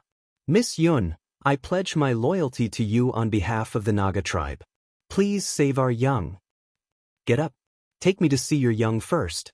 Yun Jioga gestured for Xianxia to help Meng up. Xianxia ignored him. Fortunately, Meng immediately got up and led the way. Miss Yun, this way please. The Naga warriors quickly surrounded Yun Jioga and Xianxia, pushing Zhe and the military advisor outside. Zhe and the military advisor were kings in the sky, but they were inferior to snakes on the ground.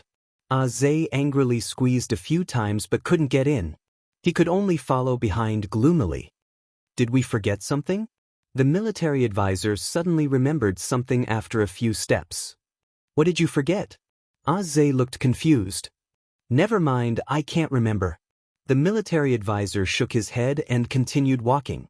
Dummy, who was still standing on the grass, looked at the people walking away and immediately howled. Yun Jioga stopped in his tracks. He had almost forgotten about Dummy. Do you understand? Yun Jioga asked. Understood. Dummy's fat head moved up and down like a chicken pecking at rice. Will you still eat random things in the future? Yun Jioga asked again. No more random things. Dummy was really scared this time. He was too fat. After standing alone for so long, his legs were about to break. Good boy.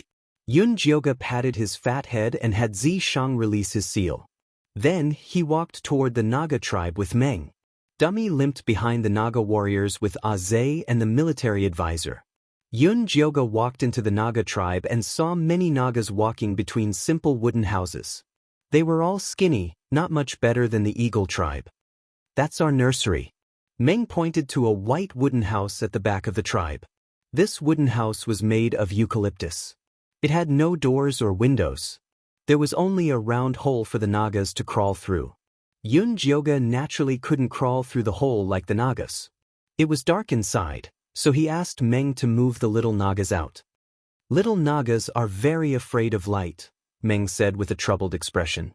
How are you afraid of light? Do your eyes tear up when you see light, or do you feel uncomfortable when you're exposed to sunlight? Yun Jioga asked. I'll have to ask someone.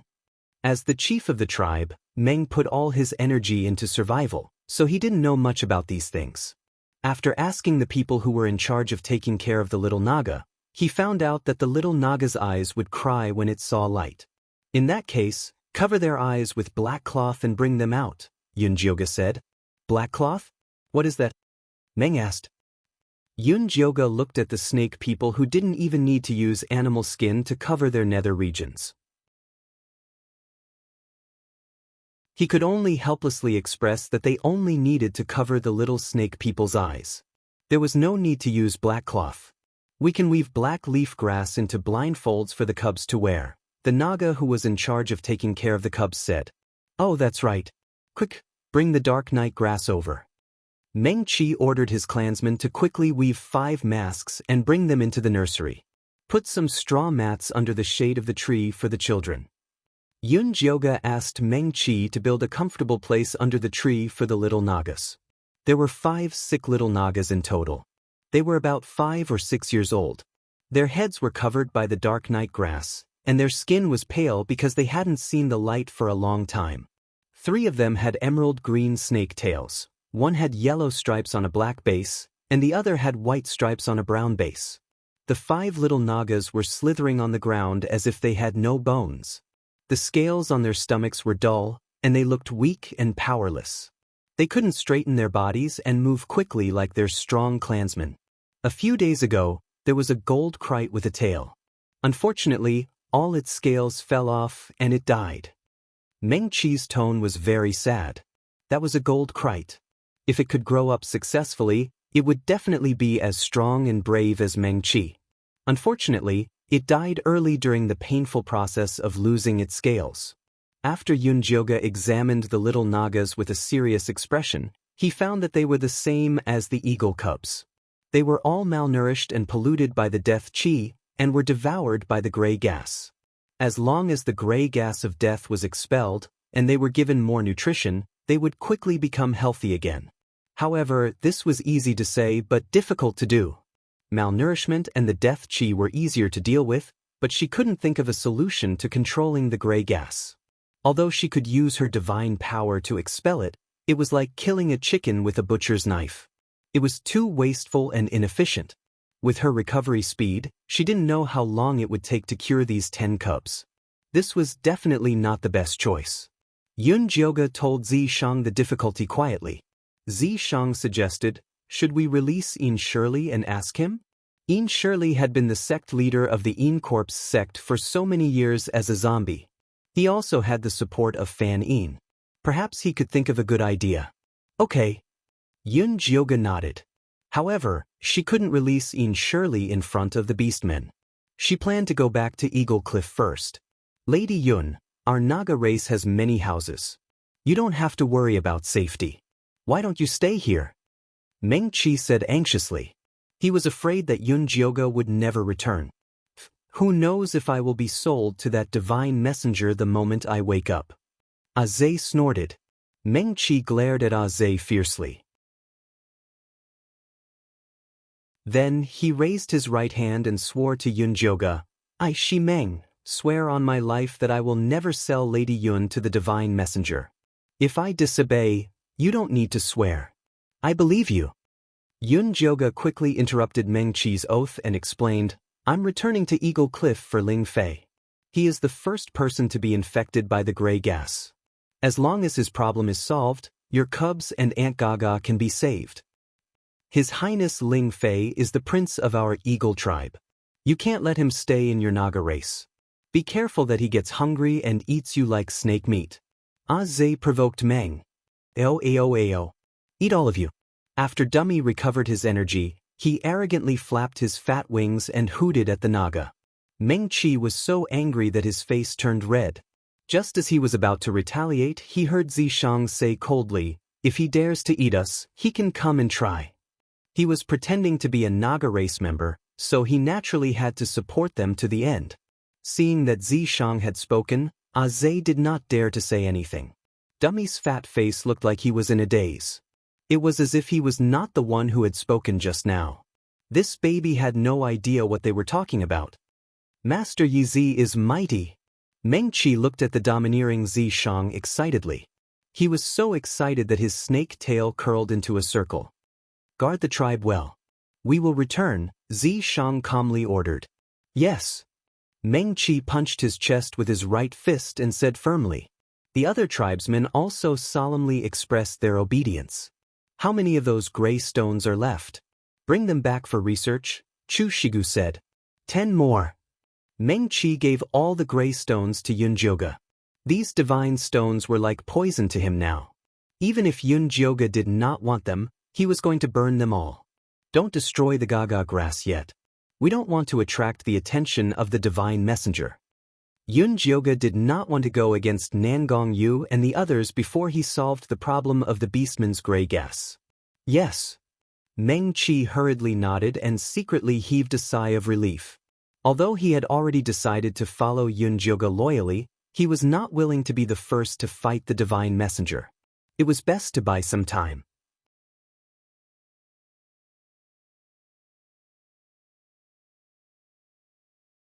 Chapter 493. Yunjioge took Grey Rock and Dummy back to Eagle Cliff. Elder Bai was waiting for them to come back empty-handed. He asked in shock, "You didn't get any gaga grass?" Although the Nagas were ferocious, there was no way they couldn't even get one. Elder Bai, Lady Yun and Warrior Yi Zi are too powerful. As soon as they appeared, they made the insectoids kneel on the ground and begged to follow them. Zhe laughed as though the Naga race was loyal to him. Dummy stood next to him and imitated him, giggling with its wings akimbo. It looked like a hen that had just laid eggs. What's going on? Elder Bai looked at his steady grandson. Jun, Meng and the others were deceived by the oracle. Those gaga are all raised with a kind of gray stone. If a pregnant woman eats it, she will give birth to a weak baby. If an adult eats it, they will slowly become stupid and eventually become a puppet. After Miss Yun exposed the oracle's conspiracy, Meng and the others decided to follow Miss Yun. The military counselor explained the whole process in detail. Those who aren't of our race must have a different heart. I knew that the oracle wasn't a good person. Elder Bai slapped his thigh and quickly realized he said the wrong thing. He quickly explained to Yunjioge, "Lady Yun, I'm definitely not talking about you, it's fine." Yunjioge stopped Elder Bai and said, "I'm going into seclusion to study the origin of those gray rocks. Elder Bai, please arrange a safe place for me." "I've already arranged a place for you. It's the prince's nest. It's very safe and hidden. What do you think?" Elder Bai asked. "Very good." Yunjioge nodded. Dummy's nest was some distance away from Eagle Cliff. It was surrounded by cliffs. It couldn't be better. "Lady Yun, you must be hungry after being busy for so long. We've already prepared dinner. Why don't you go over after eating?" Elder Bai said warmly. Yunjioge thought about the dead spiders, rats, and snakes in the warehouse and rejected decisively, "No need, I want to study it early. I'll go over now." Then, she sat on Dummy's back and left like she was being chased by a ghost. "Miss Yun." Elder Bai looked at Yunjioge's back anxiously and said worriedly, "They don't have anything on them. What are they going to eat later?" "Elder, you don't have to worry about them. Lady Yun should have a lot of food on her." The military advisor repeated what Yunjioge had said to the Naga tribe. Did she really say that she could solve the food problem of our two tribes? Elder Bai quickly asked. "Yes, Zhe heard it too." The advisor nodded. "That's right, I heard it too. Lady Yun already promised to give food to our tribe first." Zhe patted his chest as if he had fought for this benefit. "Then what are you waiting for? Hurry up and bring the warriors to protect Miss Yun." Elder Bai was so anxious that he almost jumped up. The fact that Yunjioge was able to solve the fertility problem of the tribe was already impressive enough. Now that he was able to solve the food problem as well, Yunjioge's position in Elder Bai's heart had already soared, comparable to that of the old patriarch who had passed away. "Patriarch, we've been running for a day and haven't even had a drop of water. Can't you wait until we're full before going over?" Zhe felt wronged. He was starving. "Eat my asteriskis. Hurry up and get out.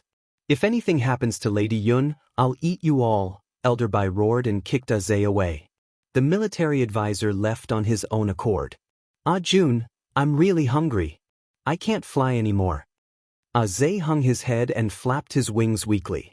His stomach rumbled like a drum. "Idiot, what can you eat at Eagle Cliff? If you want to eat, go find His Royal Highness."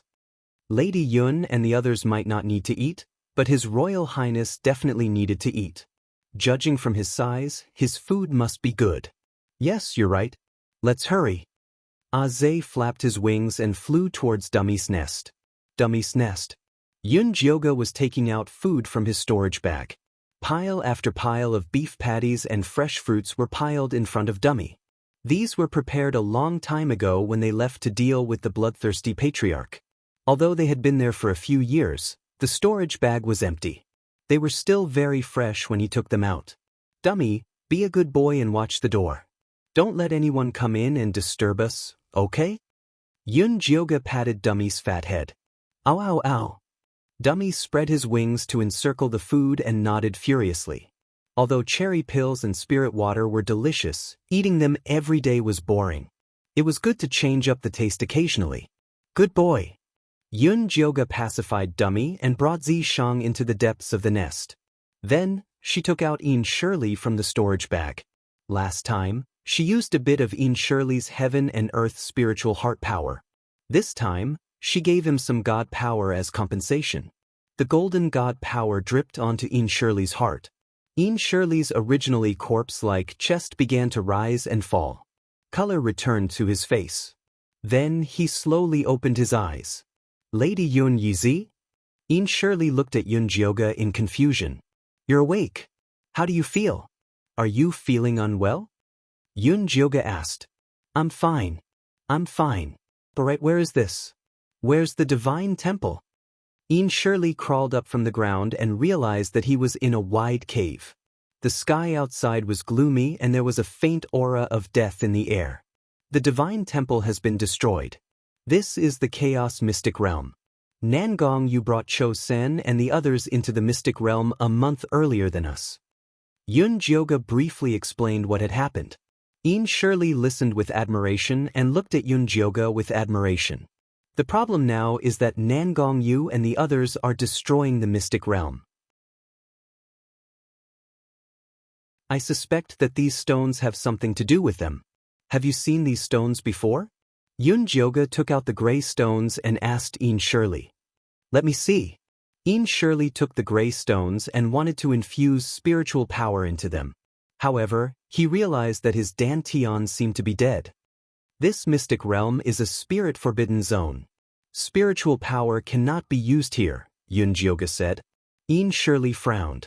After some thought, he rubbed his fingers and a faint gray chi floated out. You can use chi? Jioga was surprised. This is my natal chi. Didn't I tell you that I have the yin-yang Dao physique? Shirley said. No. Jioga finally knew how Shirley was able to obtain the heaven and earth spiritual heart. He had been the sect patriarch for so many years without being discovered. The yin-yang Dao physique was a heaven-class bone frame and was even rarer than Lu Tianer's and Yunji's Dao physiques. Lu Tiana was born with a refined corpse physique. If she cultivated a yin-chi cultivation technique, she would turn herself into a living corpse. However, Shirley's yin-yang Dao physique was able to freely switch between human and corpse.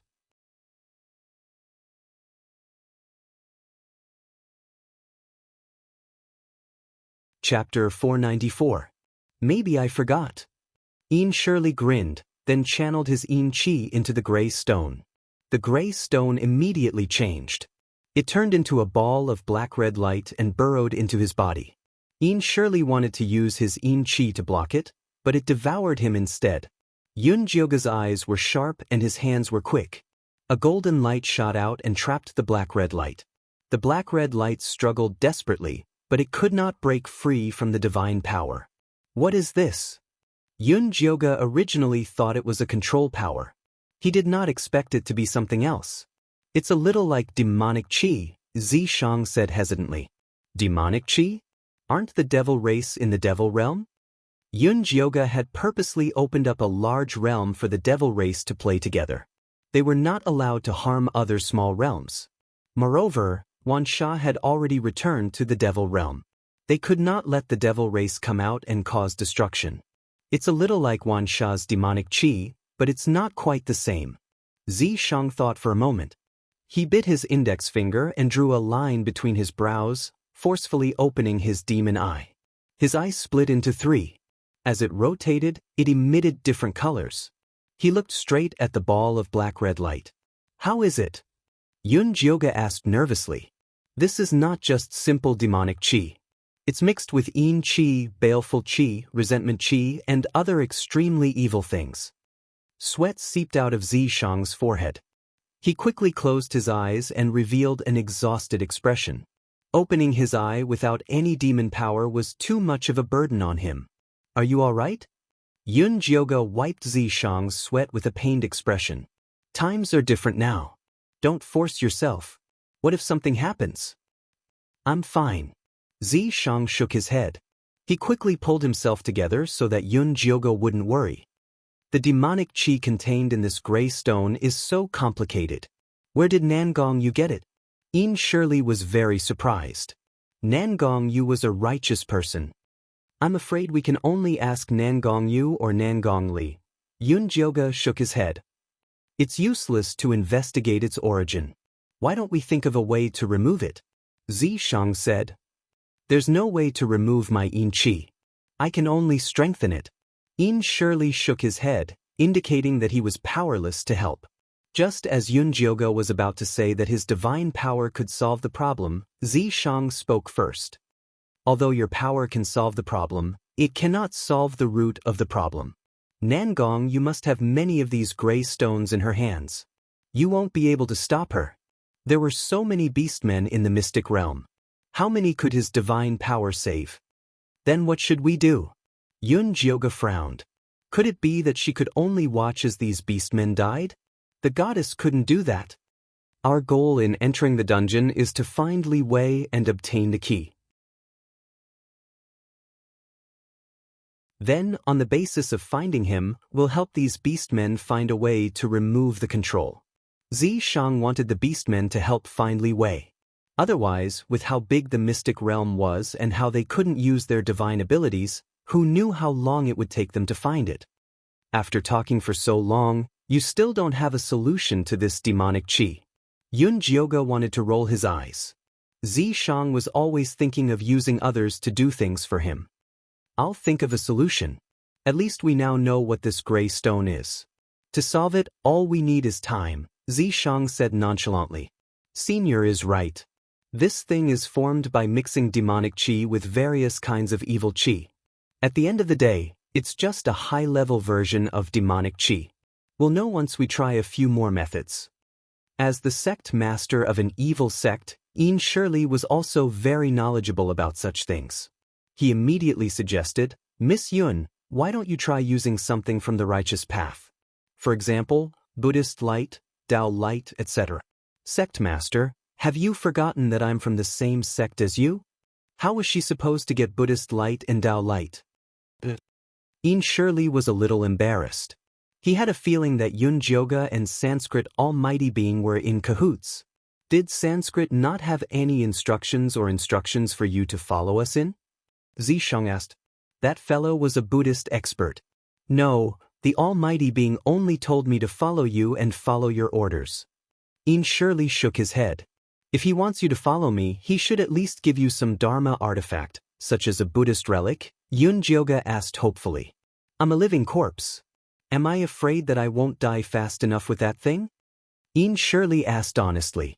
All right. Yun Jioga gave up. We'll talk about the Dharma artifact later. Go out and see if Dummy's brain is this kind of demonic qi, Zishang said. If the gray qi in Dummy's brain wasn't demonic qi, then it would be useless for them to talk for a long time. All right, I'll go take a look now. Yun Jioga had only used his spirit eye to check briefly before. This time, he had to check it seriously. The three of them walked out and saw Zhe and Advisor June squatting beside Dummy. They were looking at the pile of food on the ground with extremely hungry and pitiful eyes. Dummy's two fat wings formed a semicircle to protect the food in the middle. His mouth was eating extremely quickly. He was extremely protective of his food. Dummy, you're too stingy. Yun Jioga glanced at Dummy's protruding stomach. It was clearly so full that it was about to vomit, but it still couldn't bear to share with others. What a stingy bird. Miss Yun, don't blame the prince. He wasn't like this in the past. He probably doesn't recognize us now, so he's being so protective of his food. Advisor June hurriedly explained for Dummy. He was afraid that Yun Jioga wouldn't have a good impression of Dummy and would abandon the Eagle clan. I'm just afraid that he'll eat too much. All right, Dummy, you can't eat anymore. Yun Jioga walked to the side and forcefully wrapped the food on the ground with a cloth. Ow, ow, ow. Dummy's feathers immediately exploded. His entire bird turned into a big ball. He looked at Aze and advisor June with an extremely ferocious gaze. He looked like he would fight them to the death if they dared to eat his food. Keep it well. Eat when you're hungry. Yun Jioga didn't share the food with Aze and advisor June. Instead, he packed it into a big bag and tied it to Dummy. Only then did Dummy retract his fat wings in satisfaction. He walked to his nest and hugged the bag to lie down. He was actually going to sleep. Aze and advisor June held their flat stomachs. Although they were very disappointed, they didn't dare to say anything. You guys can take these things and share them first. Yun Jioga turned around and took out a big bag of beef patties and big steamed buns from his cloth bag. He said to Aze, after we've dealt with the gray gas, I'll help you solve the problem of food. It's okay. We can still find food now. You just have to try your best to solve it before winter comes, Aze said excitedly as he took the bag of food. All right. Yun Jioga nodded. He decided to let Ian Shirley handle the problem of food for the orcs in case he had too much free time.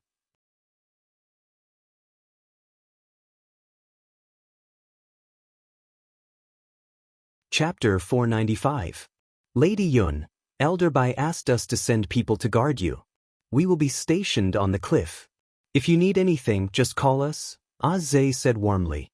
He felt that he had made the right decision to come. Okay, I will. Yun Jioga nodded. Lady Yun, who is this brother? The military advisor looked at Ian Shirley, who had appeared out of nowhere.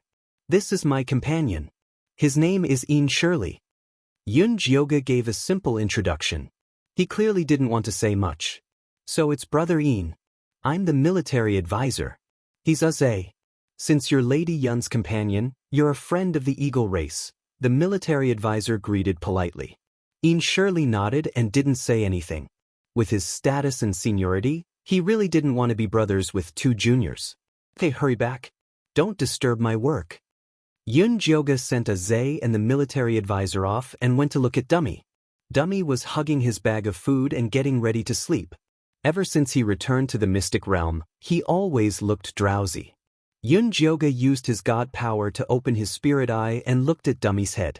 He saw that the golden light was still stubbornly blocking the gray gas. Other than the gray gas getting thicker, there wasn't any change. Yun Jioga looked around and couldn't see any similarities between the gray gas and demonic chi. He took out his lightning fire and said to Ian Shirley, "Come and borrow some blood." "Stab here." Ian Shirley extended his thumb. Yun Jioga stabbed some blood and stabbed towards Dummy's head. The gray gas smelled the blood and surrounded it like a shark. It immediately exploded and turned into a ball of black and red light.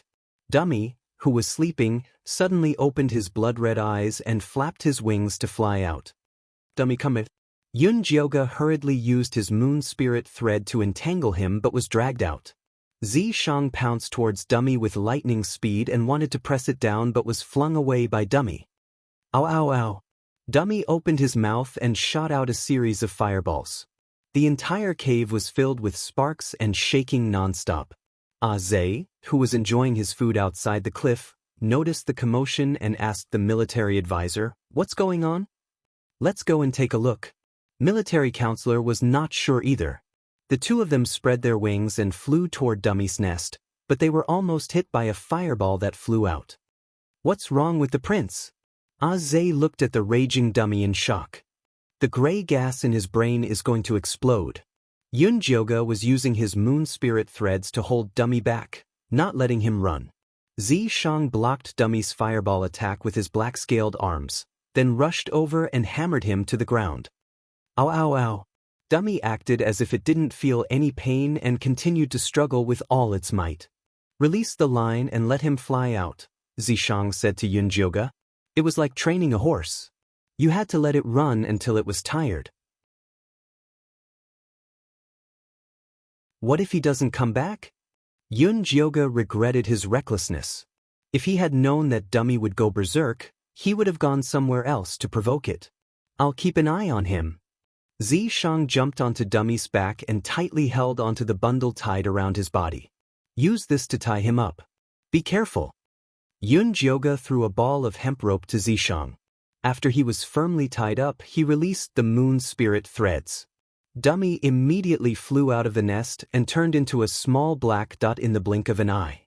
Why aren't you guys chasing? Yunjioga said to Aze and military counselor anxiously. Oh, okay. Aze caught up and shouted, Your Highness, Your Highness.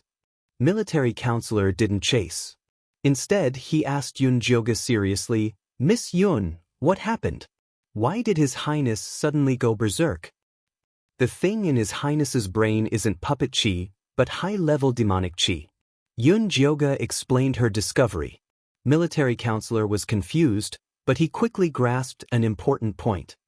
Is puppet chi more difficult to deal with, or high-level demonic chi more difficult to deal with? Of course it's high-level demonic chi that's difficult to deal with. Puppet chi is only a small part of high-level demonic chi, Yunjioga said helplessly. She and Ian Shirley were both from evil sections. They were good at collecting and using demonic chi, but they had no idea how to deal with it. Then what should we do? Military counselor was anxious. It was his first time hearing about demonic chi and puppet chi, let alone dealing with it. He could only rely on outsiders like Yunjioga. This can't be rushed. Let's wait for Your Highness to come back first. Yunjioga only hoped that Dummy could come back safely. Even if he was a little dumb, it was better than being dead. I'll get someone to chase after him now. Military counselor flapped his wings and flew toward Eagle Cliff. Don't worry. With Dummy's size, it's hard for anything to happen to him, Ian Shirley comforted Yunjioga. Gluttons were always the hardest race to eliminate. I hope so. Yunjioga sighed, but she quickly pulled herself together and asked Ian Shirley, Why did the demonic chi disguised as puppet chi explode the moment it touched your blood? How would I know? You're not suspecting that I'm a demon, are you? Ian Shirley was speechless. The demon race doesn't have living corpses. Yunjioga was very familiar with the demon race. How could she not recognize Ian Shirley's true identity? It's either related to my yin-yang Daoist body or my heaven and earth spirit heart. Ian Shirley's most precious and special items were these two. Try them both. I'll take out your heaven and earth spirit heart first. Then, you can use your yin-yang Daoist body to try these gray stones. Ian Shirley could freely switch between human and corpse. Even if he took out the heaven and earth spirit heart, he could still last for a while. Ian Shirley nodded. After spending some time together, he trusted Yunjioga very much. Yunjioga's right hand turned into a claw and grabbed at Ian Shirley's chest. A crystal-clear green heart appeared in her hand. Ian Shirley's face immediately turned ashen. He quickly grabbed a gray stone and inserted a ray of gray into it. The gray stone immediately turned into a black-red light. However, it was much weaker than before. It was easily surrounded by Yunjioga. Try using your heaven and earth spirit heart again. Yunjioga placed the heaven and earth spirit heart back into Ian Shirley's chest. This time, the demonic chi that Ian Shirley released was as ferocious as before. It seems like your heaven and earth spirit heart has a nourishing effect on this demonic chi, Yunjioga concluded. Demonic chi exists by devouring spiritual power. The reason why it came to the primal chaos mystic realm and turned into puppet chi is probably because this is a forbidden zone, Ian Shirley added. You're right. Yunjioga sadly realized that after he gained a new understanding of this demonic chi, he found it even more difficult to get rid of it.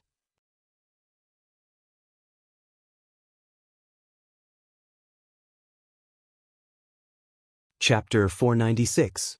There will always be a way. Ian Shirley felt his words were very weak. Even he couldn't believe it. Yes, there will definitely be a way. Yunjioga cheered herself on. Plus, Zishang was here. That despicable and unscrupulous guy would always think of a way at the crucial moment. Just at this moment, there was a flapping sound outside the cliff. Dummy was tied up and carried back by the birdman while Zishang was holding onto Aze's leg. What happened to Dummy? Yunjioga quickly went up and saw Dummy's red face and crooked mouth. He looked pitiful. He flew too fast and couldn't stop, so I helped him. Zishang jumped in front of Yunjioga. You're too evil. Yunjioga glared at Zishang. What if he injured Dummy? I know what I'm doing. Zishang always hit the fleshy parts of Dummy. Dummy, do you still recognize me? Yunjioga patted Dummy's chubby face. Seeing that his eyes were spinning, she quickly opened her spirit eye to check and was shocked to find that the black and red light in Dummy's brain had decreased by a lot. What did you do to him? Yunjioga couldn't help but ask Zishang. What happened to him? Zishang was a little guilty. This fat bird couldn't have been injured by him, right? The demonic chi in his brain disappeared. Yunjioga told them about how Dummy's injuries had healed and asked them to think about what had happened just now. Zishang thought carefully and shook his head. I didn't do anything. I just punched him a few times. Then he looked at Dummy with an itchy look. That's not the reason. Yunjioga decisively dispelled Zishang's bad intentions and looked at Aze and military advisor with a questioning look. His Highness was already like this when we chased up. Military advisor Aze and the others also didn't find anything special. Why don't you find another orc to compare, like that Aunt Gaga? Zishang suggested. Aunt Gaga's situation is different from Dummy's. Dummy has a ball of golden light in his head that can repel the demonic aura, but Aunt Gaga doesn't.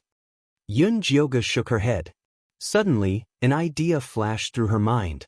That's right, the golden light in Dummy's head was able to resist the demonic chi tenaciously when it was outside. After entering the Arcana land, it directly resisted the demonic chi outside. If they could decipher the secret of the golden light, then the beastmen in this mystic realm would be saved. I remember you saying that your prince is the only orc in the Arcana land who can transform. Yunjioga Huang suspected that Dummy's transformation had something to do with the golden light. Yes, we beastmen are half human and half beast. Only His Highness can freely switch between beast and human forms. He is the only one in our arcane realm in the past few hundred years. The military advisor nodded and said, this was also the reason why the eagle race was superior to the other beastmen. He can take human form. Yunjioga was surprised. Of course, His Highness's human form is also very perfect, the military counselor replied proudly. Yunjioga looked down at the plump dummy, and an image of a chubby kid immediately appeared in his mind. But this was not the point. The point was how the golden light in Dummy's head was formed. After so many years, have you never thought about the reason why Ling Fei can transform at will? Yunjioga asked. This is a skill that God gave to His Highness. What is there to think about? The military counselor looked puzzled. How could God's will be so easily guessed? This is not God's will. It is a physique problem. Dummy is very likely to have eaten something that caused him to evolve. Yunjioga thought of Dummy's gluttonous physique and felt that he had already discovered the truth of the matter. I'm not sure about this. His Highness likes to look for food everywhere since he was young.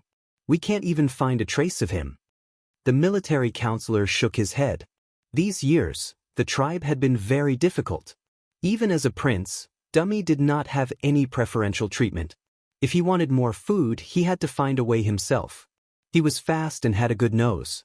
He could often eat a full meal and bring back some food. These food were usually given to Elder Bai as a show of respect. But Elder Bai ate so much, but he did not find any signs of evolution. Looks like I still have to wake Dummy up. It was just that it would take too much divine power. Yunjioga looked at Zishang, wanting to ask for his opinion. Sure. Zishang expressed his approval. When he was riding on Dummy's body just now, he also found many special things about him. Rather than saying that Dummy was a beastman, it was better to say that he was a demon. He did not go through any special training, but his physical body was extremely strong. If he also cultivated the demon cultivation method, he would definitely become a great demon. He planned to observe Dummy after he woke up. If he was really loyal to Yunjioga, then he could train him well. Aze, military counselor, take some people to guard outside. Yi and Senior Yin, stay here and help me guard. I want to help Your Highness solve the demonic chi problem in his brain, Yunjioga said. Yes. The military counselor nodded and immediately flew out of Dummy's nest with the eagle warriors. They hid on the cliff outside. Do you need me to do anything? Ian Shirley asked. Rest well. Try not to use the power of the spiritual heart of heaven and earth, Yunjioga said. This mystic realm would devour spiritual power. This was very dangerous for Shirley. Then I will try my best to maintain my zombie state, Shirley said as he went to a corner and squatted down. Help me guard, Yunjioga said to Zishang. Don't worry. With Zishang around, there would be no problem. Yunjioga then threw Dummy into its grass nest. She then used her palm to press against its Baihui acupoint. Golden divine power surged in. In order to get rid of the demonic chi in Dummy's brain in one go, she didn't hold back at all. She poured in all the divine power in her body. When the black-red demonic chi saw Yunjioga's divine power enter, it fled in panic. It wanted to enter Dummy's blood through its meridians. Yunjioga was just about to use her divine power to seal off its escape route. The golden light in Dummy's brain had already surrounded the black-red demonic chi. A portion of it rushed over to join her. Yunjioga's pupils shrank when she felt the power of Dummy's golden light. This power was actually very similar to divine power. It was just that her divine power had been refined to become extremely pure.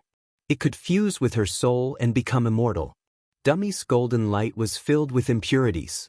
It had power but could not become a god. Even so, it was enough to shock Yunjioga. If she could also obtain the power of this golden light, then it would be just a matter of time before she could recover her divine power. Although she was very tempted by this golden power, she wasn't immoral enough to devour Dummy's power. She immediately focused her mind and used all her strength to get rid of the demonic chi. Dummy's golden light worked with her and finally succeeded in completely getting rid of the demonic chi. Yunjioga's dantian was completely emptied. Her body swayed and she almost fell to the ground.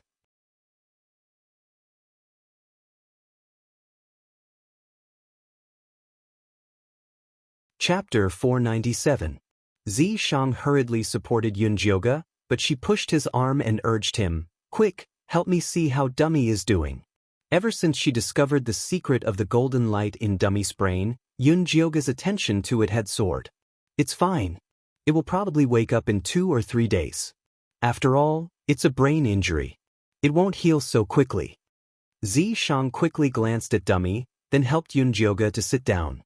He said angrily and helplessly, "You're working too hard for it. What if they encountered danger in the future if they used up all their divine power?" "It's fine." Yunjioga shook her head. She didn't tell Zishang about the golden light. It wasn't that she didn't trust Zishang, but Shirley was there. It was hard to talk about divine power. Although Shirley had already declared his loyalty to her, she was still a little afraid when she thought that he was sent by someone else. "Don't do that again." Zishang knew that it was useless to say that. Yunjioga was very stubborn when it came to saving people. He could only take care of her. Yes. Yunjioga nodded perfunctorily. She said something else. "The beastmen are having a hard time now. Winter is coming soon. The food in my storage bag is just a drop in the bucket. We have to find a way to help them solve their food problem. Otherwise, they will still turn to that oracle. Do you have any way to help them grow crops like rice?"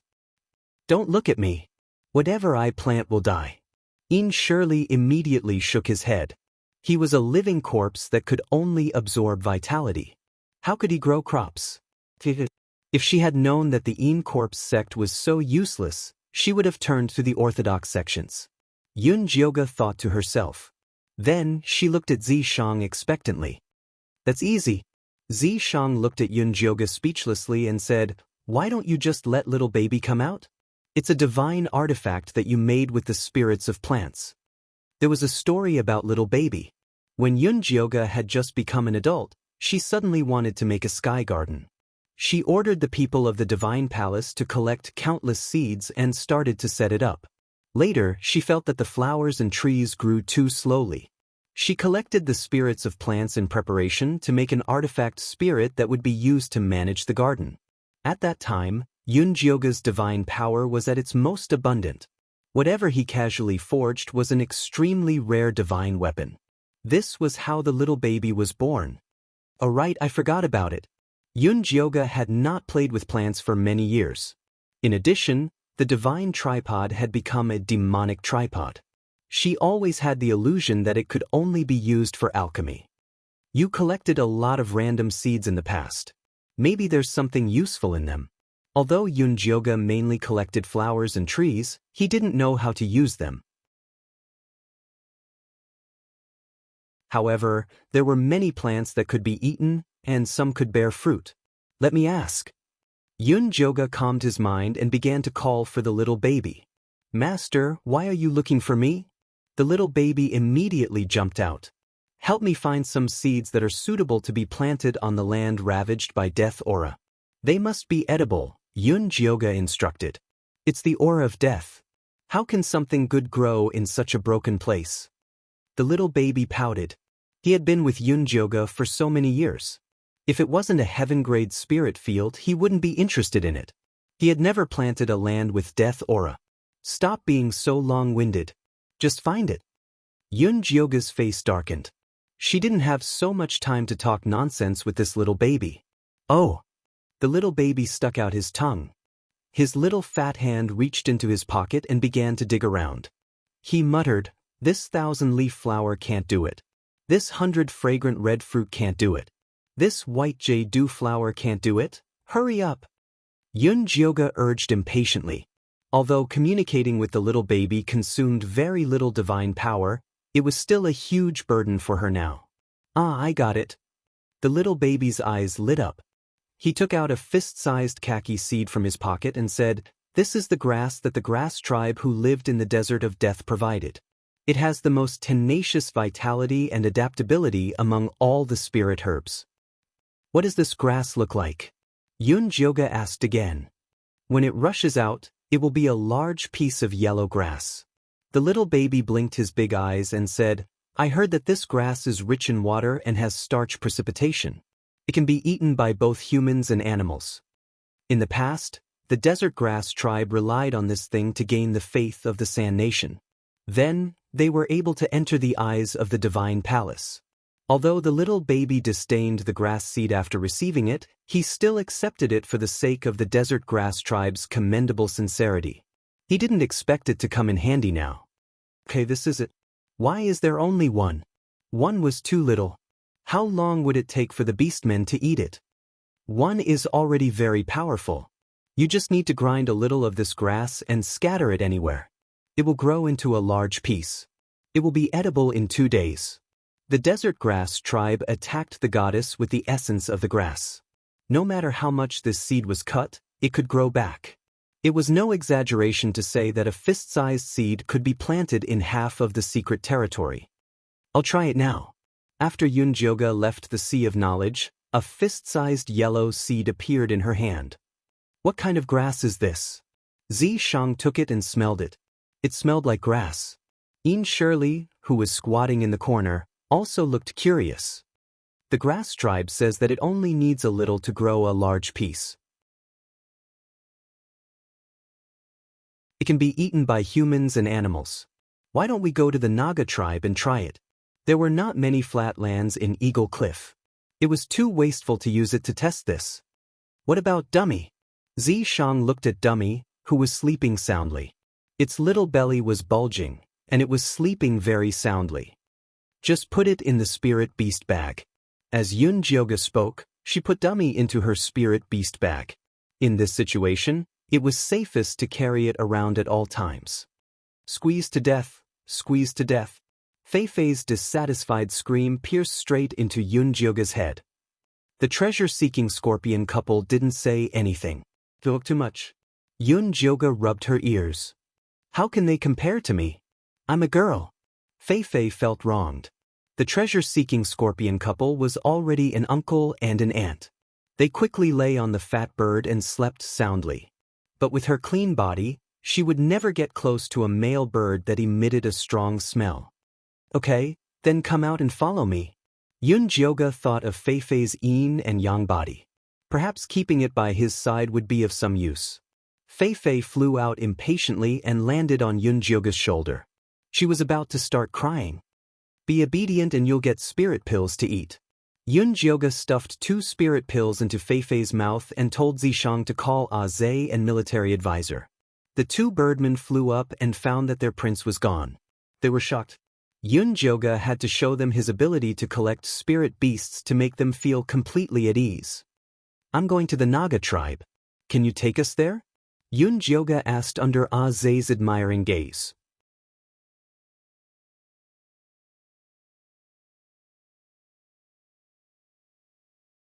Chapter 498.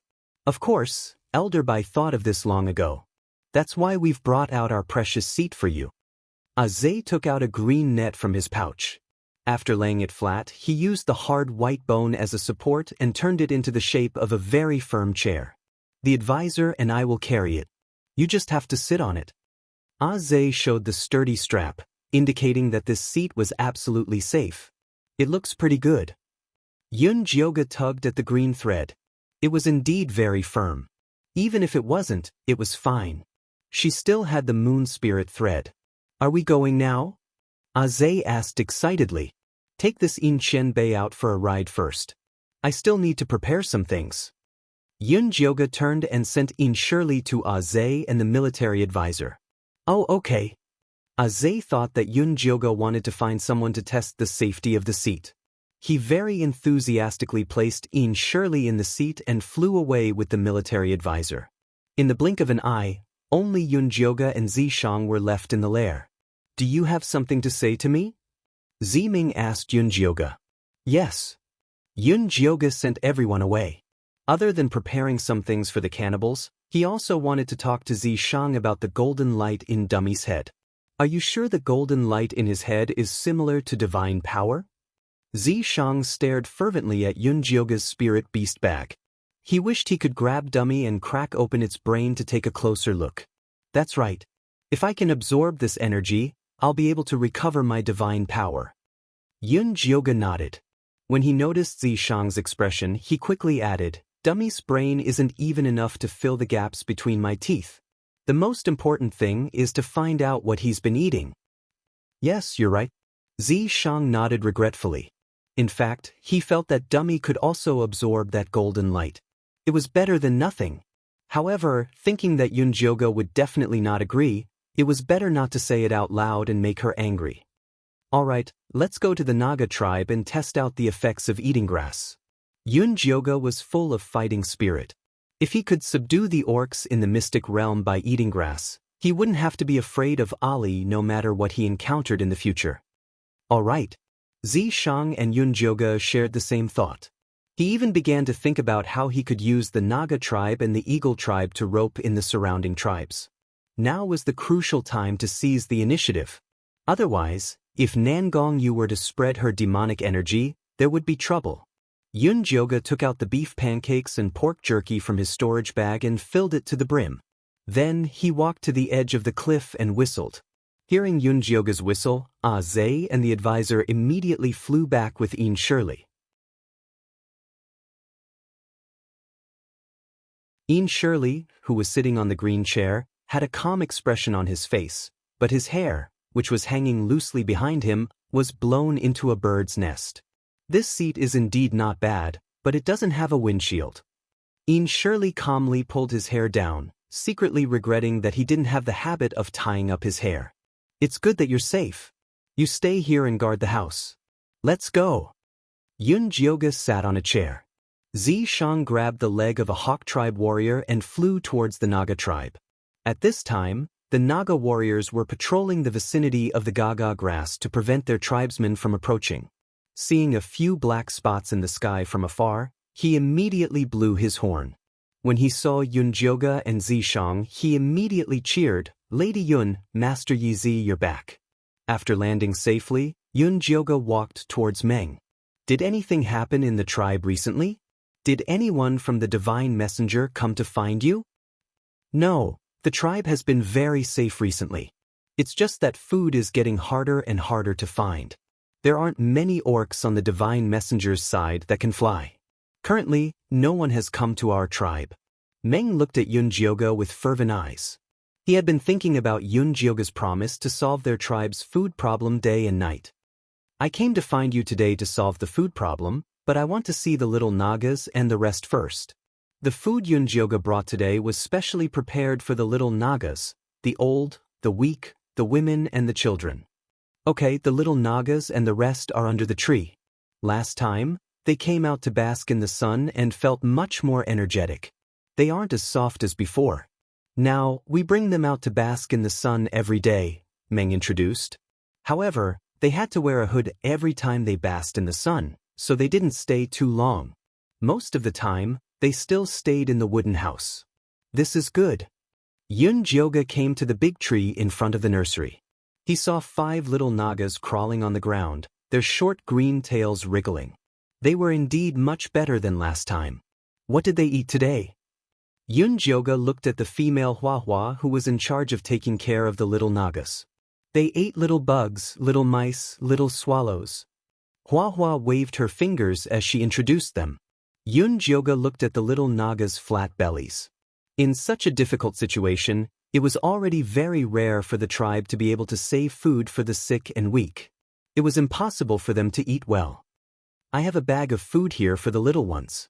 Yunjioga handed the food he prepared to Meng. Thank you so much. Meng took the bag excitedly. After opening it, he found a lot of jerky. Just the smell alone told him that it was delicious and filling. He resisted the urge to drool and put away the bag.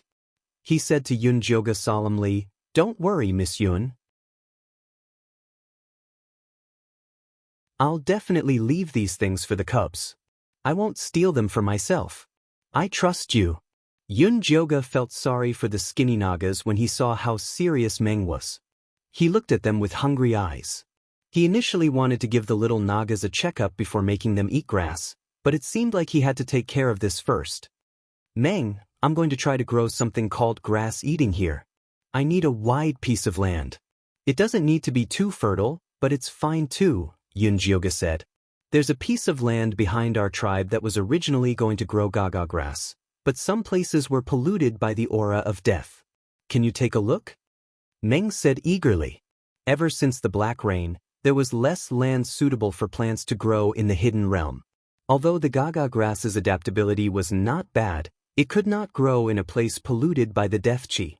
If the food that Lady Yun brought could adapt better than the gaga grass, it would be a great thing for their tribe and all the beastmen in the arcane realm. Sure, bring me there first. Yunjioga followed Meng to the back of the tribe and saw a large piece of land with black and brown stripes. The black color was due to the aura of death, while the brown color was normal land.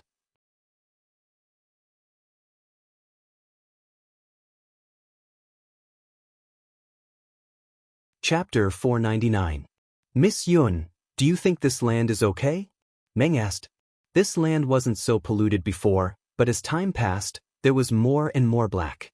Yes. Yunjioga nodded and said to Fei, can you convert the death chi on this land into life force? This was Yunjioga's first time growing food in front of the orcs. He had to succeed to shock them. Of course. Fei flapped its black and white wings and flew to the land. It started circling from the edge. Black death chi flew from the ground into its left black wing and then extended to the right white wing. Then, it turned into life force and returned to the land. The modeled land began to change. As Fei moved forward, there was less and less black and more brown. Meng rubbed his eyes, afraid that he was seeing things. The dead land is really reviving. It's really reviving. The Nagas were all very excited. Even Aze and military advisor were very excited. Although the Eagle men weren't good at farming, as long as there was living land, there would be more life force. This was great news for the entire secret realm. This must be the legendary divine beast, Meng yelled. Greetings, divine beast master. The Nagas all cheered. Divine beast master is mighty. Fei heard the orc's undisguised praise and felt very proud. She raised her proud head and flapped her black and white wings even more vigorously. She didn't feel tired at all flying around. Okay, come back quickly. Yunjioga saw that Fei had already played too much and quickly called it back. There's still a little bit that hasn't been converted. Fei looked at the black at the corner. It would feel uncomfortable if it wasn't cleaned. I have a use for that bit. Yunjioga still needed to test the situation of eating grass in the dead land. Okay. Fei Fei returned to Yunjioga's shoulder unwillingly. Its small eyes were still staring at the Black Death Chi. Good girl, there will be opportunities for you to perform in the future. Yunjioga fed her 2 cherry pills. This secret realm was full of dead lands. She could play all she wanted, but she might not want to play anymore. Miss Yun, did you bring this divine beast? Meng Qi looked at Fei Fei fervently. Such a small, cute, and special butterfly was definitely not born in this damned place. It's called Fei Fei. It's just a little butterfly with some abilities. It's not some mythological beast. Don't flatter it too much, lest it becomes lazy and doesn't work in the future, Yunjioga said half-jokingly. Fei Fei, this tsundere, was already very difficult to discipline normally. If she were to be praised to the skies by these orcs, would she still want to live? Yes, yes, yes. Meng immediately shut his mouth, fearing that Fei Fei would really give up his work. All right, step back a little. I am going to start planting the grass. Yunjioga took out the grass-eating essence that he had ground earlier and blew it toward the empty space before him. The yellow powder was scattered all over the ground. Then, it began to slowly protrude outwards, and small yellow grass seeds emerged. Little kid, lend me some of your wood power. Yunjioga was determined to perform a miracle in front of the orcs. Oh!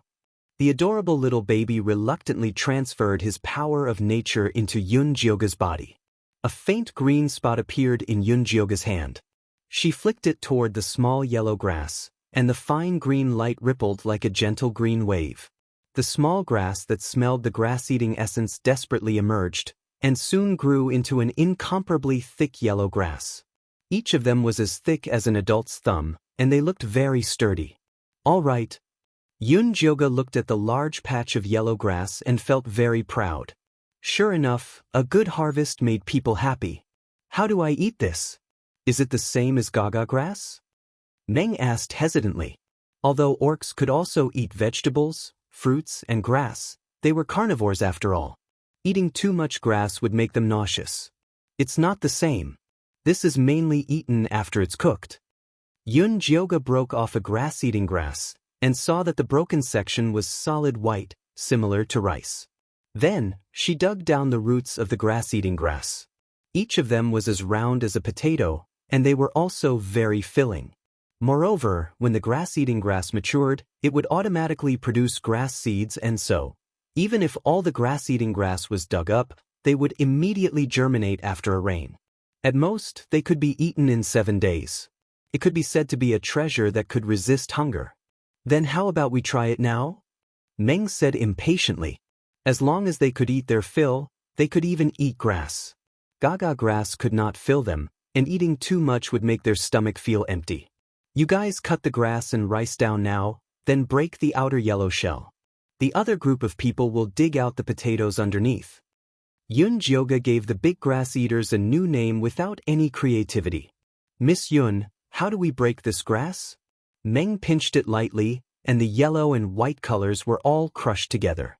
Just use the right amount of strength to crush their shells. Yunjioga roughly explained the meaning of shedding the shells.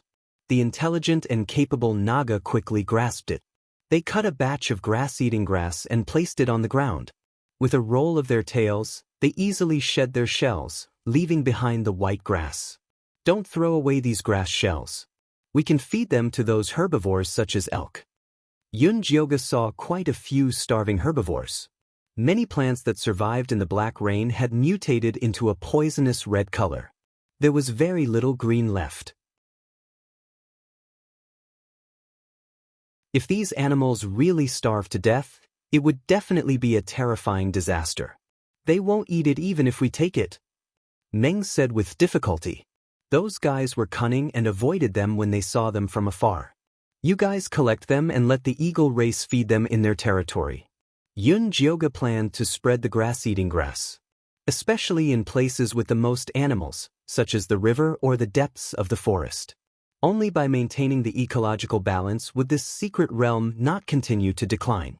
Okay, we'll do it immediately. Meng nodded. He felt this Miss Yun was a very kind person. Following her was definitely the right choice. I'll go pluck the silk grass now. The nets weaved from it are the best, Zhe volunteered. The silk grass grew on the other side of the blue water lake. It would take the Naga a long time to swim over. Go! Yun Jioga nodded. He was very happy to see the Naga and eagle race coexisting peacefully. Zhe immediately took the two eagle race warriors and flew away. Then let's start a fire and cook the grass potatoes first. Meng looked at the pile of grass potatoes on the side and almost drooled. He wanted to eat them raw.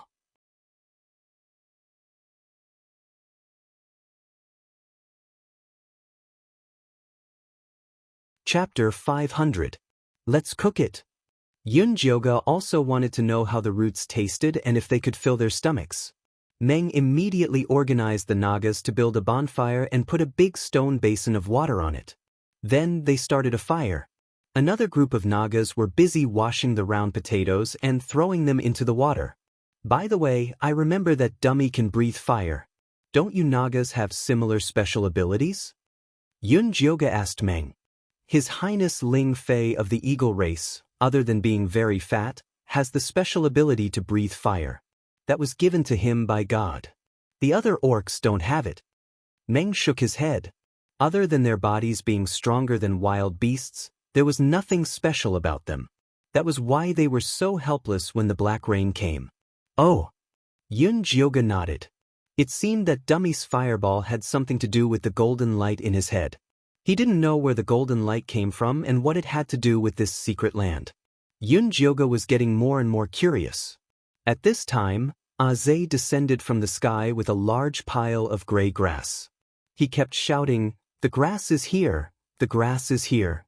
Meng immediately told his people to distribute the grass and weave a net to sift out the shells. Thanks for your hard work, Zhe. Yun Jioga smiled. It wasn't hard at all. Zhe grinned and wiped the sweat off his forehead. The military counselor silently handed over a cup of water. Zhe drank while staring at the big stone pot. Then he spat the water on the military counselor. Wow, the water is boiling. The potatoes are floating. Zhe didn't see anything and pointed at the stone pot excitedly. The military counselor wiped the water off his face. He wanted to press Zhe's head into the stone pot and cook it. Miss Yun, is it edible?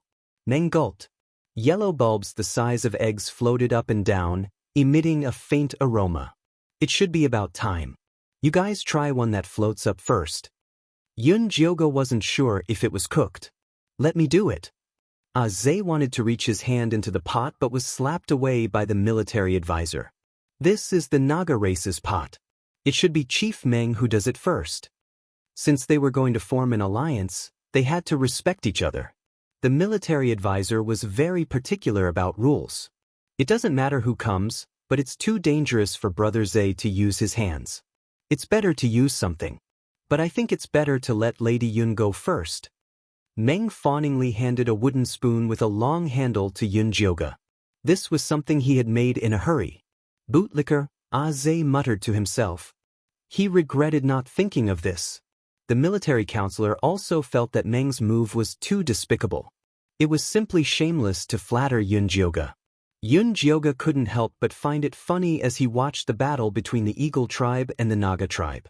Let me do it in case the water splashes on you. In the end, it was Zi Shang who made a move.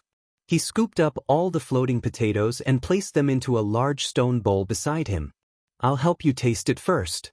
Zi Shang naturally wanted to be the first person to test the poison. He opened the potato and revealed the yellow fruit inside. He took a bite and slowly nodded. It's okay, it's edible. I'll try. Yun Jioga took the other half from Zi Shang and put it in his mouth.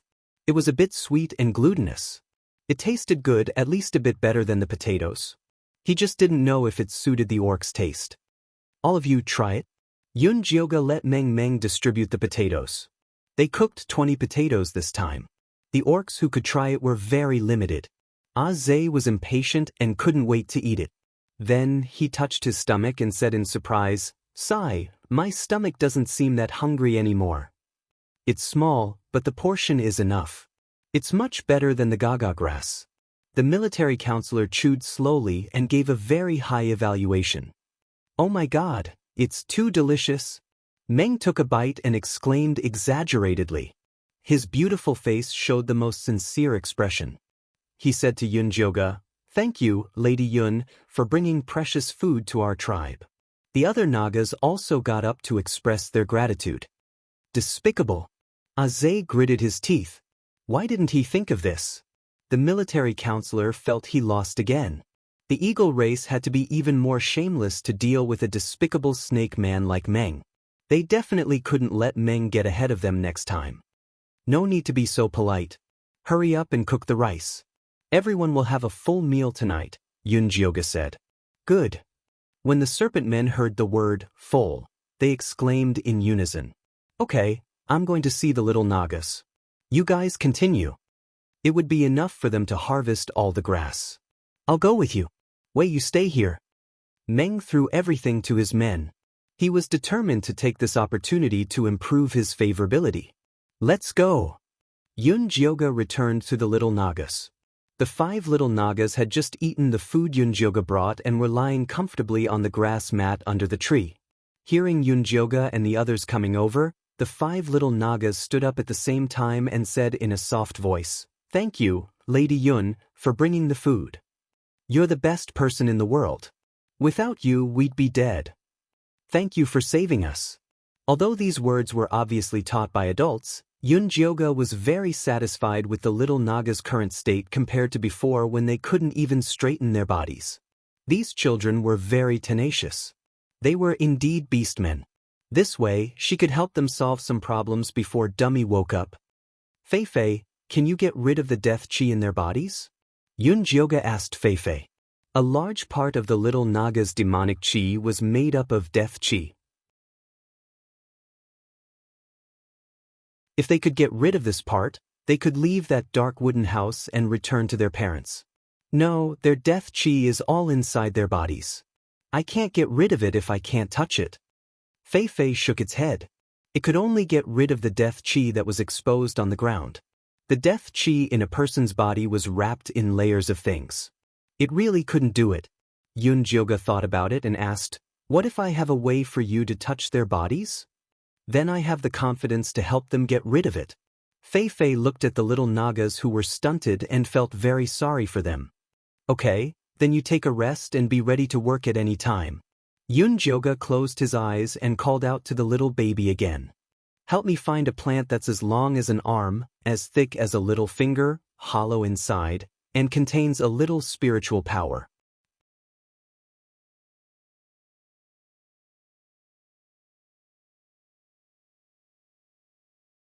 Chapter 501. Master, why do you always ask me to find such uncreative things? The little baby was dissatisfied. Thinking back to the sky garden that he was in charge of, the most beautiful spiritual flowers and spiritual trees in the world were planted. The entire garden was filled with dense spiritual power and the fragrance of flowers. How enjoyable that was! If I ask you to find it, then find it. I don't have much divine power left. If you waste my time talking nonsense, believe it or not, I'll seal you into the big grass eater. Yun Jioge threatened. I don't want to go to that disgusting place. This kind of thing that could be eaten by humans and beasts was simply lowering its style. The little baby didn't dare to say any more. He quickly found something that met Yun Jioge's requirements and quickly planted it. Yun Jioge opened her eyes, and there were 5 pure white and soft plants that looked like sheep intestines in her hands. She pinched the heads of the 5 sheep intestines into sharp shapes, and then fused the other end together.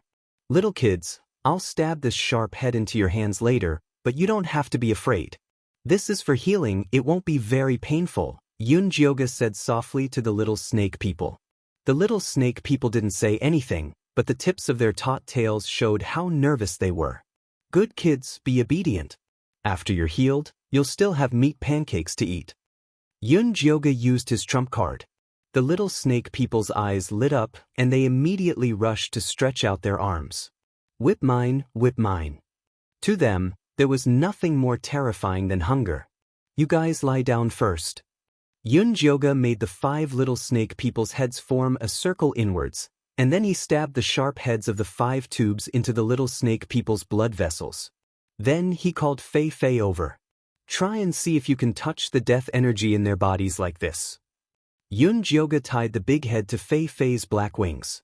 Yes, but it's a little slow. Fei Fei stopped on the branch above the little snake people's heads and began to slowly flap its wings. Waves of black color flowed from the little snake people's bodies to Fei Fei's shoulders through the tubes, and then it turned into life energy that landed on their bodies. The pale skin of the 5 little nagas slowly regained some color, and the dull color of their little snake tails also regained some luster. Very good, Fei Fei, keep it up. Yunjioga shouted to Fei Fei. Fei Fei did not leave her, but continued to maintain the rhythm. The black substance in the bodies of these little snakes was very viscous. They couldn't be waved around randomly like they were dealing with the soil. They had to be precise and rhythmic. Seeing that Fei Fei was serious, Yunjioga didn't dare to disturb it again, so he stayed by the side obediently. The scales on the tails of the 5 little nagas became brighter and brighter, as if they had been dipped in oil, emitting a rich vitality. Miss Yun, can these little bastards be saved? Meng asked excitedly and nervously. I'm just extracting the deathly aura from their bodies. I can't cure them completely. But don't worry, the cure won't be too far away. Yunjioga was afraid that Meng would give up on these little nagas. All right, then I'll thank you on their behalf. Meng Long nodded his head. Right now, the tribe was willing to raise the little nagas because they were still young. When they reached adulthood, they would have to feed themselves. If they were too weak, they would definitely die. At this moment, Zhe turned around and happily said to Yunjioga, Miss Yun, the rice is cooked. It's so fragrant. I'm so full after just one bowl. God knows how long it had been since he had a full stomach. Miss Yun, try it. Military advisor brought over a clean stone bowl. There was light yellow rice inside, emitting a faint aroma. It was very delicious. Yunjioga tasted a mouthful. The rice was a bit coarse and hard to chew. There was no spirit force inside, but she still felt full. But with her current appetite, she was full after half a bowl. It wasn't good to throw away the rest, so she gave it to Zishang. Zishang silently took it and poured it all into his mouth. Miss Yun, can we plant these rice at Eagle Cliff? Zhe asked eagerly. These herbivores were really good to grow and filled. It would be great if they could promote it at Eagle Cliff. Many of their partners were herbivores. He even thought that if Eagle Cliff had a source of food, the Eagle tribe wouldn't be afraid of being single anymore. Eagle Cliff can plant them. Just scatter them on the walls, but it's not easy to harvest. Yunjioga found that the roots of these herbivores were very tough. They could even pierce through rocks, so planting them on the walls was no problem. That's no problem, you just need to help us plant them. We'll think about the rest ourselves. Military advisor quickly said. As long as there was food, harvesting was no problem. They could even pull them out one by one. Okay, I'll help you plant them when I get back. Yunjioga nodded. Even without Dummy, seeing that the Eagle tribe never joined Nangongyu, she was worth training. Then I'll send someone back to Eagle Cliff now. No, I'll go back myself. Zhe, you stay here and guard Miss Yun. Military advisor felt that sending anyone was unreliable when it came to food. It was better to do it himself. Go, I'll be here. Zhe patted his chest. Meng, bring some rice and potatoes for them to see, Yunjioga said to Meng. I'll go prepare it now. Meng personally took a huge brown leather bag and kept stuffing the rice and potatoes inside. It's enough, I can't carry it if it's too heavy. Military advisor quickly stopped him. Miss Yun was going to plant at Eagle Cliff later anyway. There was no need to act like a hungry ghost. Okay, take it. Meng handed the bag over. Although his heart was bleeding, he felt much better when he turned his head and saw the large patch of grass. Military advisor took the bag and flapped his wings to fly to Eagle Cliff. He wanted to go directly to Grandpa's place, but he found many people sighing in front of a goose nest. The goose cries could be faintly heard. Wake up. What's wrong? Military advisor quickly flew over. Gu's partner fainted. She's been calling for a long time, but she can't wake up, an eagle man replied. Let me see. Military advisor quickly threw the bag to the corner and strode in. Gu's lair was very clean and tidy. At this moment, the petite rabbit girl was lying on the ground covered with hay. Her skinny body was like a small ball. Her partner, Gu, hugged her tightly and couldn't breathe. Gu, what's wrong with Gua? Military advisor asked. I don't know. She suddenly fainted. She won't wake up no matter what. Military advisor, don't you know a Miss Yun who can treat illnesses? Can you ask her to take a look at Gua? Gu begged. Let her go first and let me take a look, military advisor said in a low voice. Gu hurriedly laid the fruit flat. He saw Gua's long ears drooping down listlessly. Her face was yellow and her eyes were closed. She was extremely skinny. Her limbs were long and thin, but her stomach was slightly bulging. She looked a little pregnant.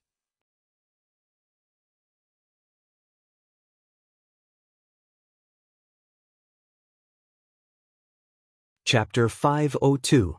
Ah Ping, bring your partner over to see if Wuxia is pregnant. Although the orcs didn't care about male and female intimacy, he hadn't had a child before, so he had to find an experienced orc. An older orc immediately brought his bull tribe companion over.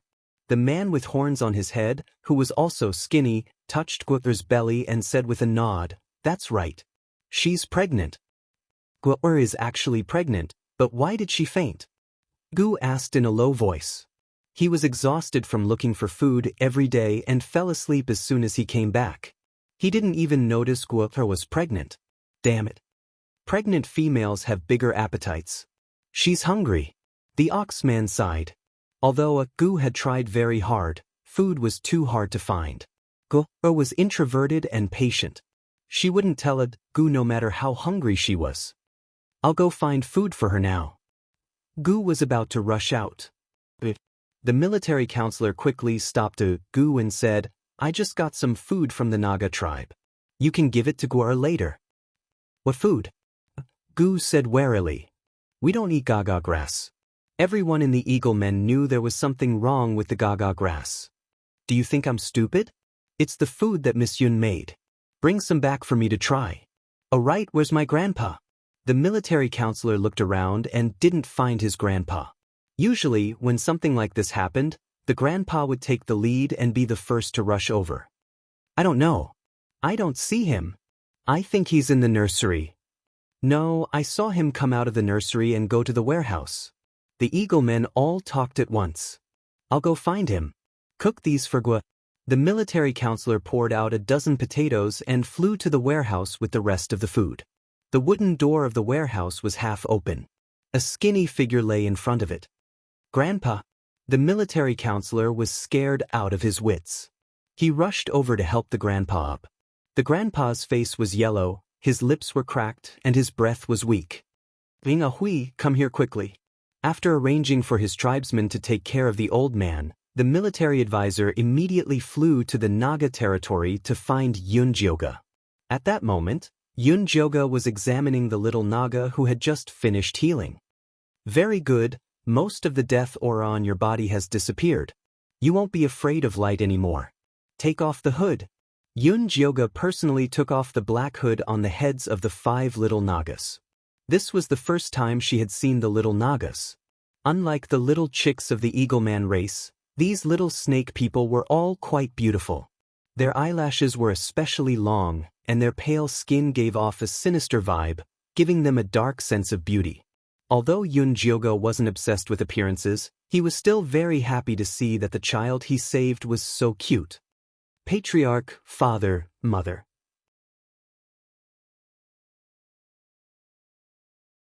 The 5 little Nagas opened their eyes. The first thing they saw was their chief, who had been protecting them, and then their parents.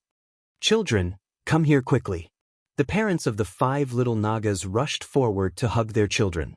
The Naga race didn't have countless eggs in one litter like snakes. Most of them laid 1 egg at a time, and it was already good to have 2, so the babies were just as precious to them. Fei was very touched by the tears of the little Naga's family reunion. It landed beside Yunjioga and said in a low voice, "This is the first time I feel that it's not bad to evolve into this appearance." "But did you not like your appearance in the past?" Yunjioga was surprised. Fei had always been very smug and confident, and she thought that Fei liked her appearance a lot. "Yes, it's a little boring to only have black and white. I like colors." Fei dreamed that it could become a colorful butterfly, sprinkling beautiful spirit light instead of black death aura. However, after saving these 5 little Nagas today, its heart was filled with a strong sense of pride, which made it happier than its appearance. "Although your body is only black and white, it's fine as long as your heart is colored." Yunjioga patted Fei's head. This smug and pretentious little guy finally realized its importance. Fei nodded. Suddenly, a warm current surged from its chest and surged toward the wings on both sides. The black and white wings suddenly emitted a faint light, and in the end, they turned into 2 Tai Chi fish imprinted on the wings. "It's evolved?" Xianxia was surprised. The yin-yang reincarnation butterfly was a strange creature in the world. It was already very miraculous for it to be formed, and evolving was even more difficult. He had seen a yin-yang reincarnation butterfly evolve once every 100 years, and it had to be fed countless spirit herbs to accumulate. In his eyes, Fei was completely free-range. Other than the 2 bottles of spirit beast pills every month, he usually fed it a few pills when he was praising it, and it actually evolved. If this got out, people's jaws would probably drop. However, other than Yunjioga, no one else would casually take out the yin-yang reincarnation butterfly and use it. They basically kept it in the spirit garden for fear of being seen. "This pattern is so ugly." Fei looked at the black and white fish in disgust. "No, it's very beautiful. Continue to work hard, and one day, it will definitely give birth to the most beautiful pattern in the world," Yunjioga comforted perfunctorily. "That's a must." Fei was happy again.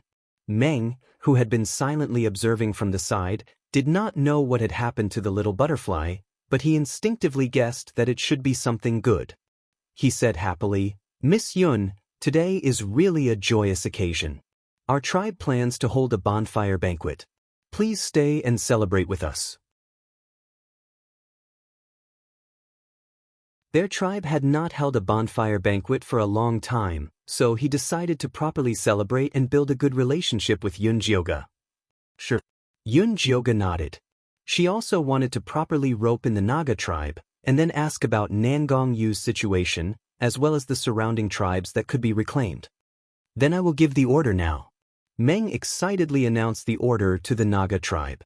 They would hold a bonfire banquet tonight, and they would all be provided with grass, rice, and potatoes.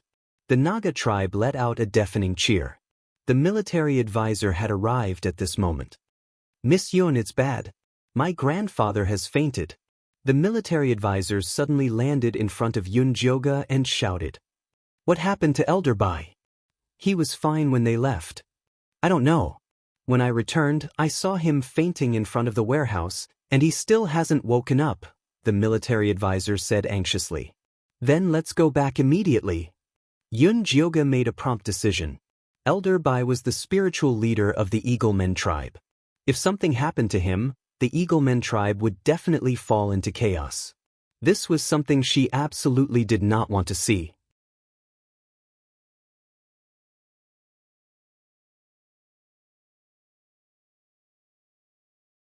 Chapter 503. "Lady Yun, Master Yizi, do you want to bring some food back?" Meng asked with concern.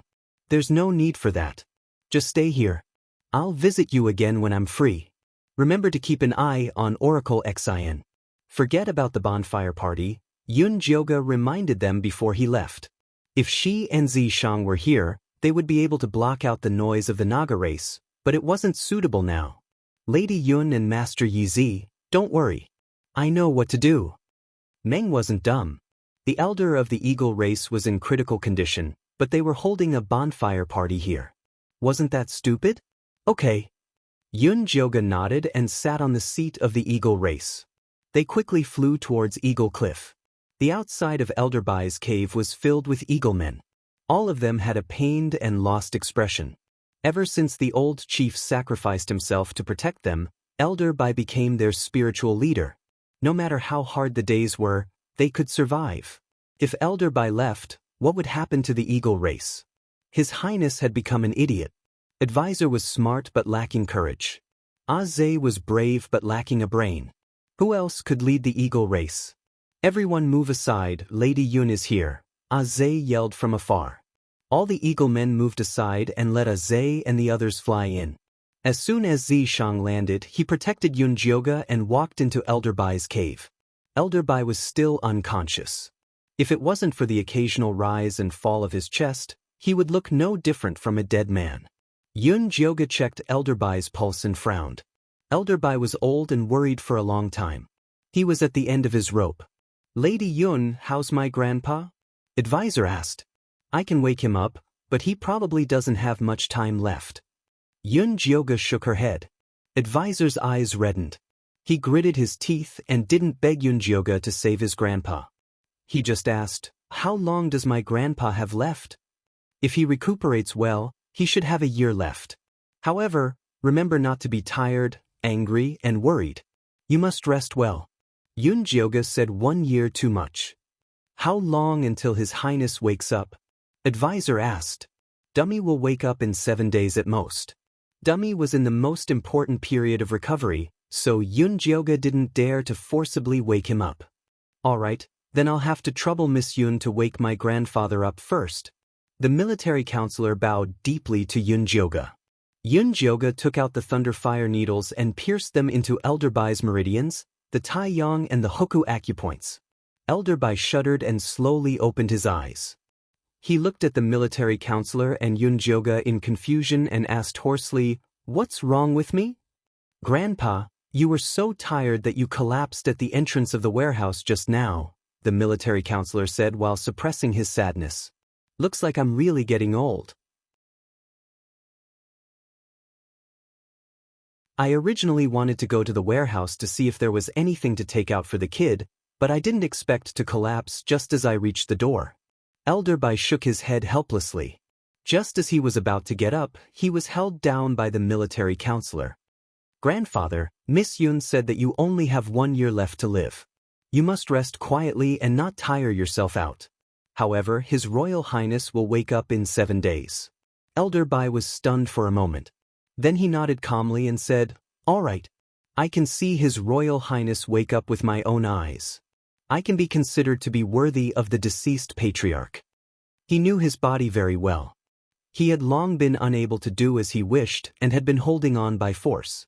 When he collapsed this time, he thought that he was going to see the old patriarch. He didn't expect to live for another year. It was not bad. "Grandpa, there's another good news. Miss Yun has grown food. It's called grass rice and grass potatoes." The military counselor walked to the entrance of the cave and shouted, "Do you still have the boiled grass potatoes left?" "Yes, yes, yes." A goose voice came from afar. Then he brought 9 cooked grass potatoes over. The military counselor had left 12 potatoes, and he cooked all of them. Gua ate 3 and said that she didn't want to eat any more. She asked him to send the food back to the military counselor. Military counselor took the 9 grass potatoes and gave 2 to a Gu. "Now that Gua has children, you have to take care of them. You also have to pay attention to yourself. Once the children were born, they would have 1 more mouth to feed, and they would be very tired." A Gu didn't reject it. He thought that he would return it to the military counselor when he could find more food. The military counselor placed the grass potatoes in front of his grandpa and bragged about the magic of grass eating. Finally, he said, "Other than this grass potato, there's also grass rice. It's very fragrant when cooked.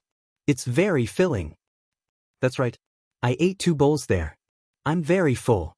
I'm full now. I can fly 5 laps around Blue Water Lake without a problem." Zhe patted his belly and said to Elder Bai, "Is that grass eating really that easy to grow?" Elder Bai looked at Yunjioge eagerly and excitedly as if he was looking at a god. "Later, I can help you plant all the rock walls here. You just have to harvest like this," Yunjioge said. "No problem, you can plant it on this side of the wall. When the time comes, I'll ask them to open up a plank road on the side and make a rope ladder from the top. Even the partners of the eagle tribe can be harvested. Elder Bai immediately told him what he was thinking. You can also plant it in our nest, Zhe said while drooling. Thinking about sleeping in food made him smile even in his dreams. Grass eating isn't suitable for growing in caves. Yun Jioga shook his head. However, Eagle Cliff's rock wall area was limited. It probably wouldn't be enough for them to eat even if they were all planted. She had to find something more suitable for them. It would be best if she could plant it in their nest. Thus, she went to find the little baby and told him her request. There's a kind of moss that's quite suitable for them. It tastes bad, but at least it can fill their stomachs. The little baby had already understood the current situation of the orcs in Yun Jioga's Sea of Consciousness. He organized all the seeds in the demonic tripod. There were many seeds, but they were all extremely precious and required extremely high spirit chi. Like the big grass eater, it could only find a green moss after rummaging through the whole place. This moss had been a tribute from the merfolk. It was said that it could grow in the sea or by the river. It would glow with a light green light, and it was fat and delicious. Okay, this is it. Show me. Then, Yun Jioga had a palm-sized green crystal in his hand. Luckily, the seeds that those races had offered were all essence. They just needed to be ground up to grow quickly. If it was an ordinary seed, it would take a long time to grow and the chances of dying were very high. Miss Yun, what is this? Zhe looked curiously at Yun Jioga's hand and then pinched his own as though curious about how something could grow on its own.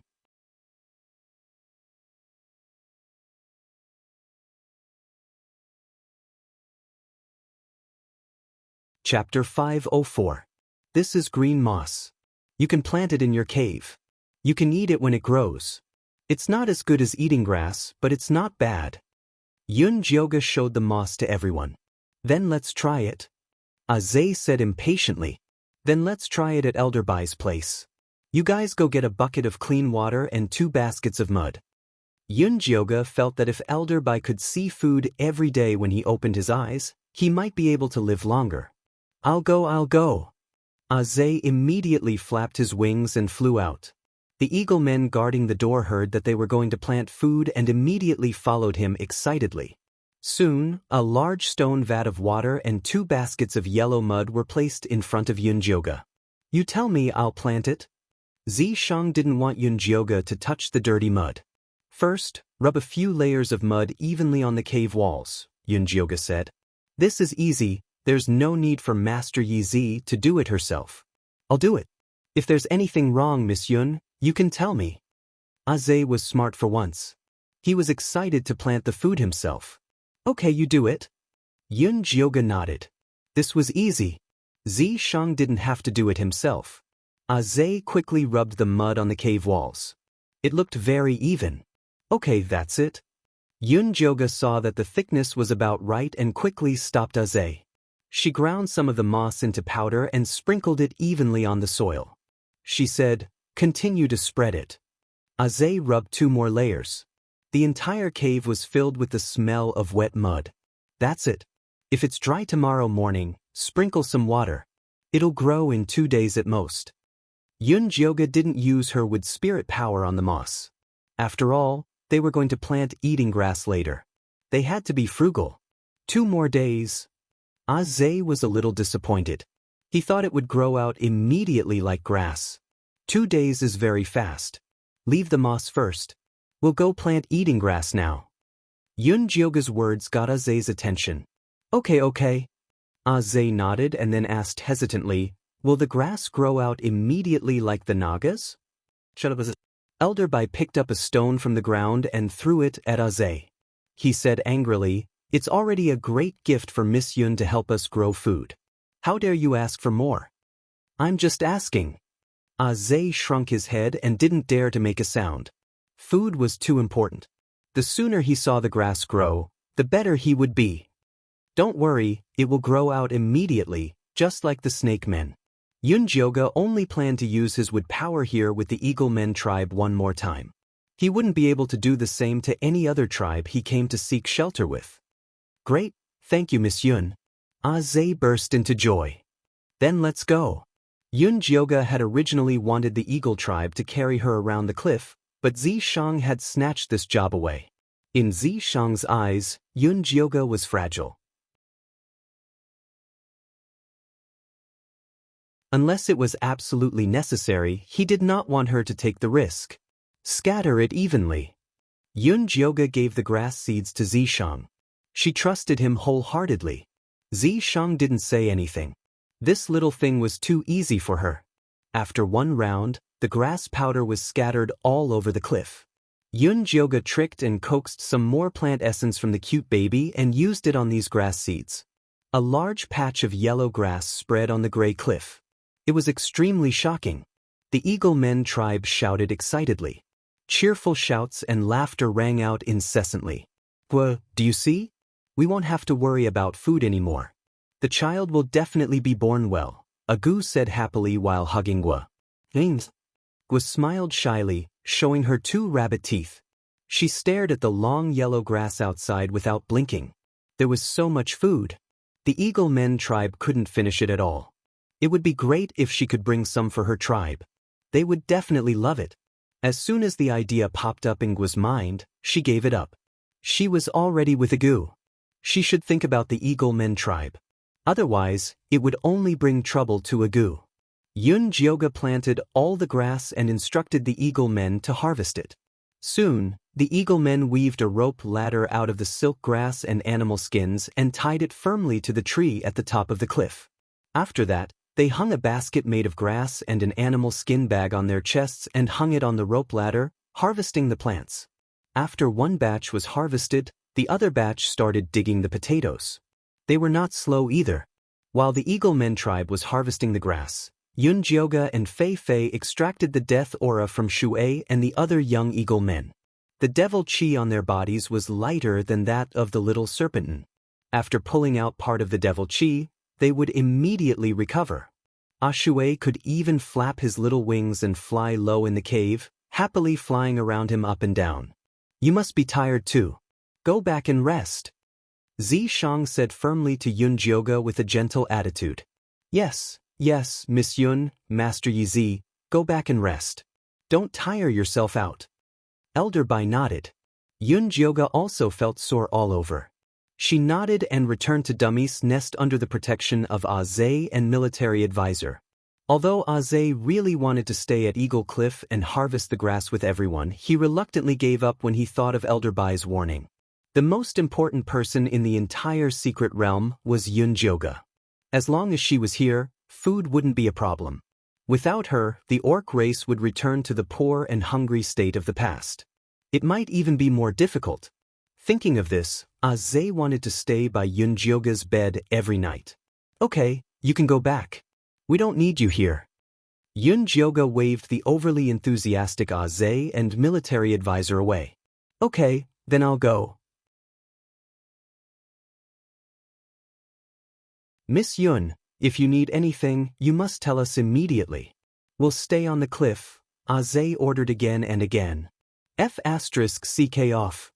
In the end, Zishang kicked him away. Zhe flapped his wings and flew around the entrance of the cave, feeling wronged.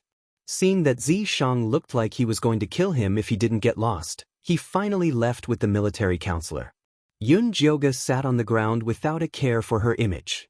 She didn't feel it before, but now that she breathed a sigh of relief, she suddenly felt very tired.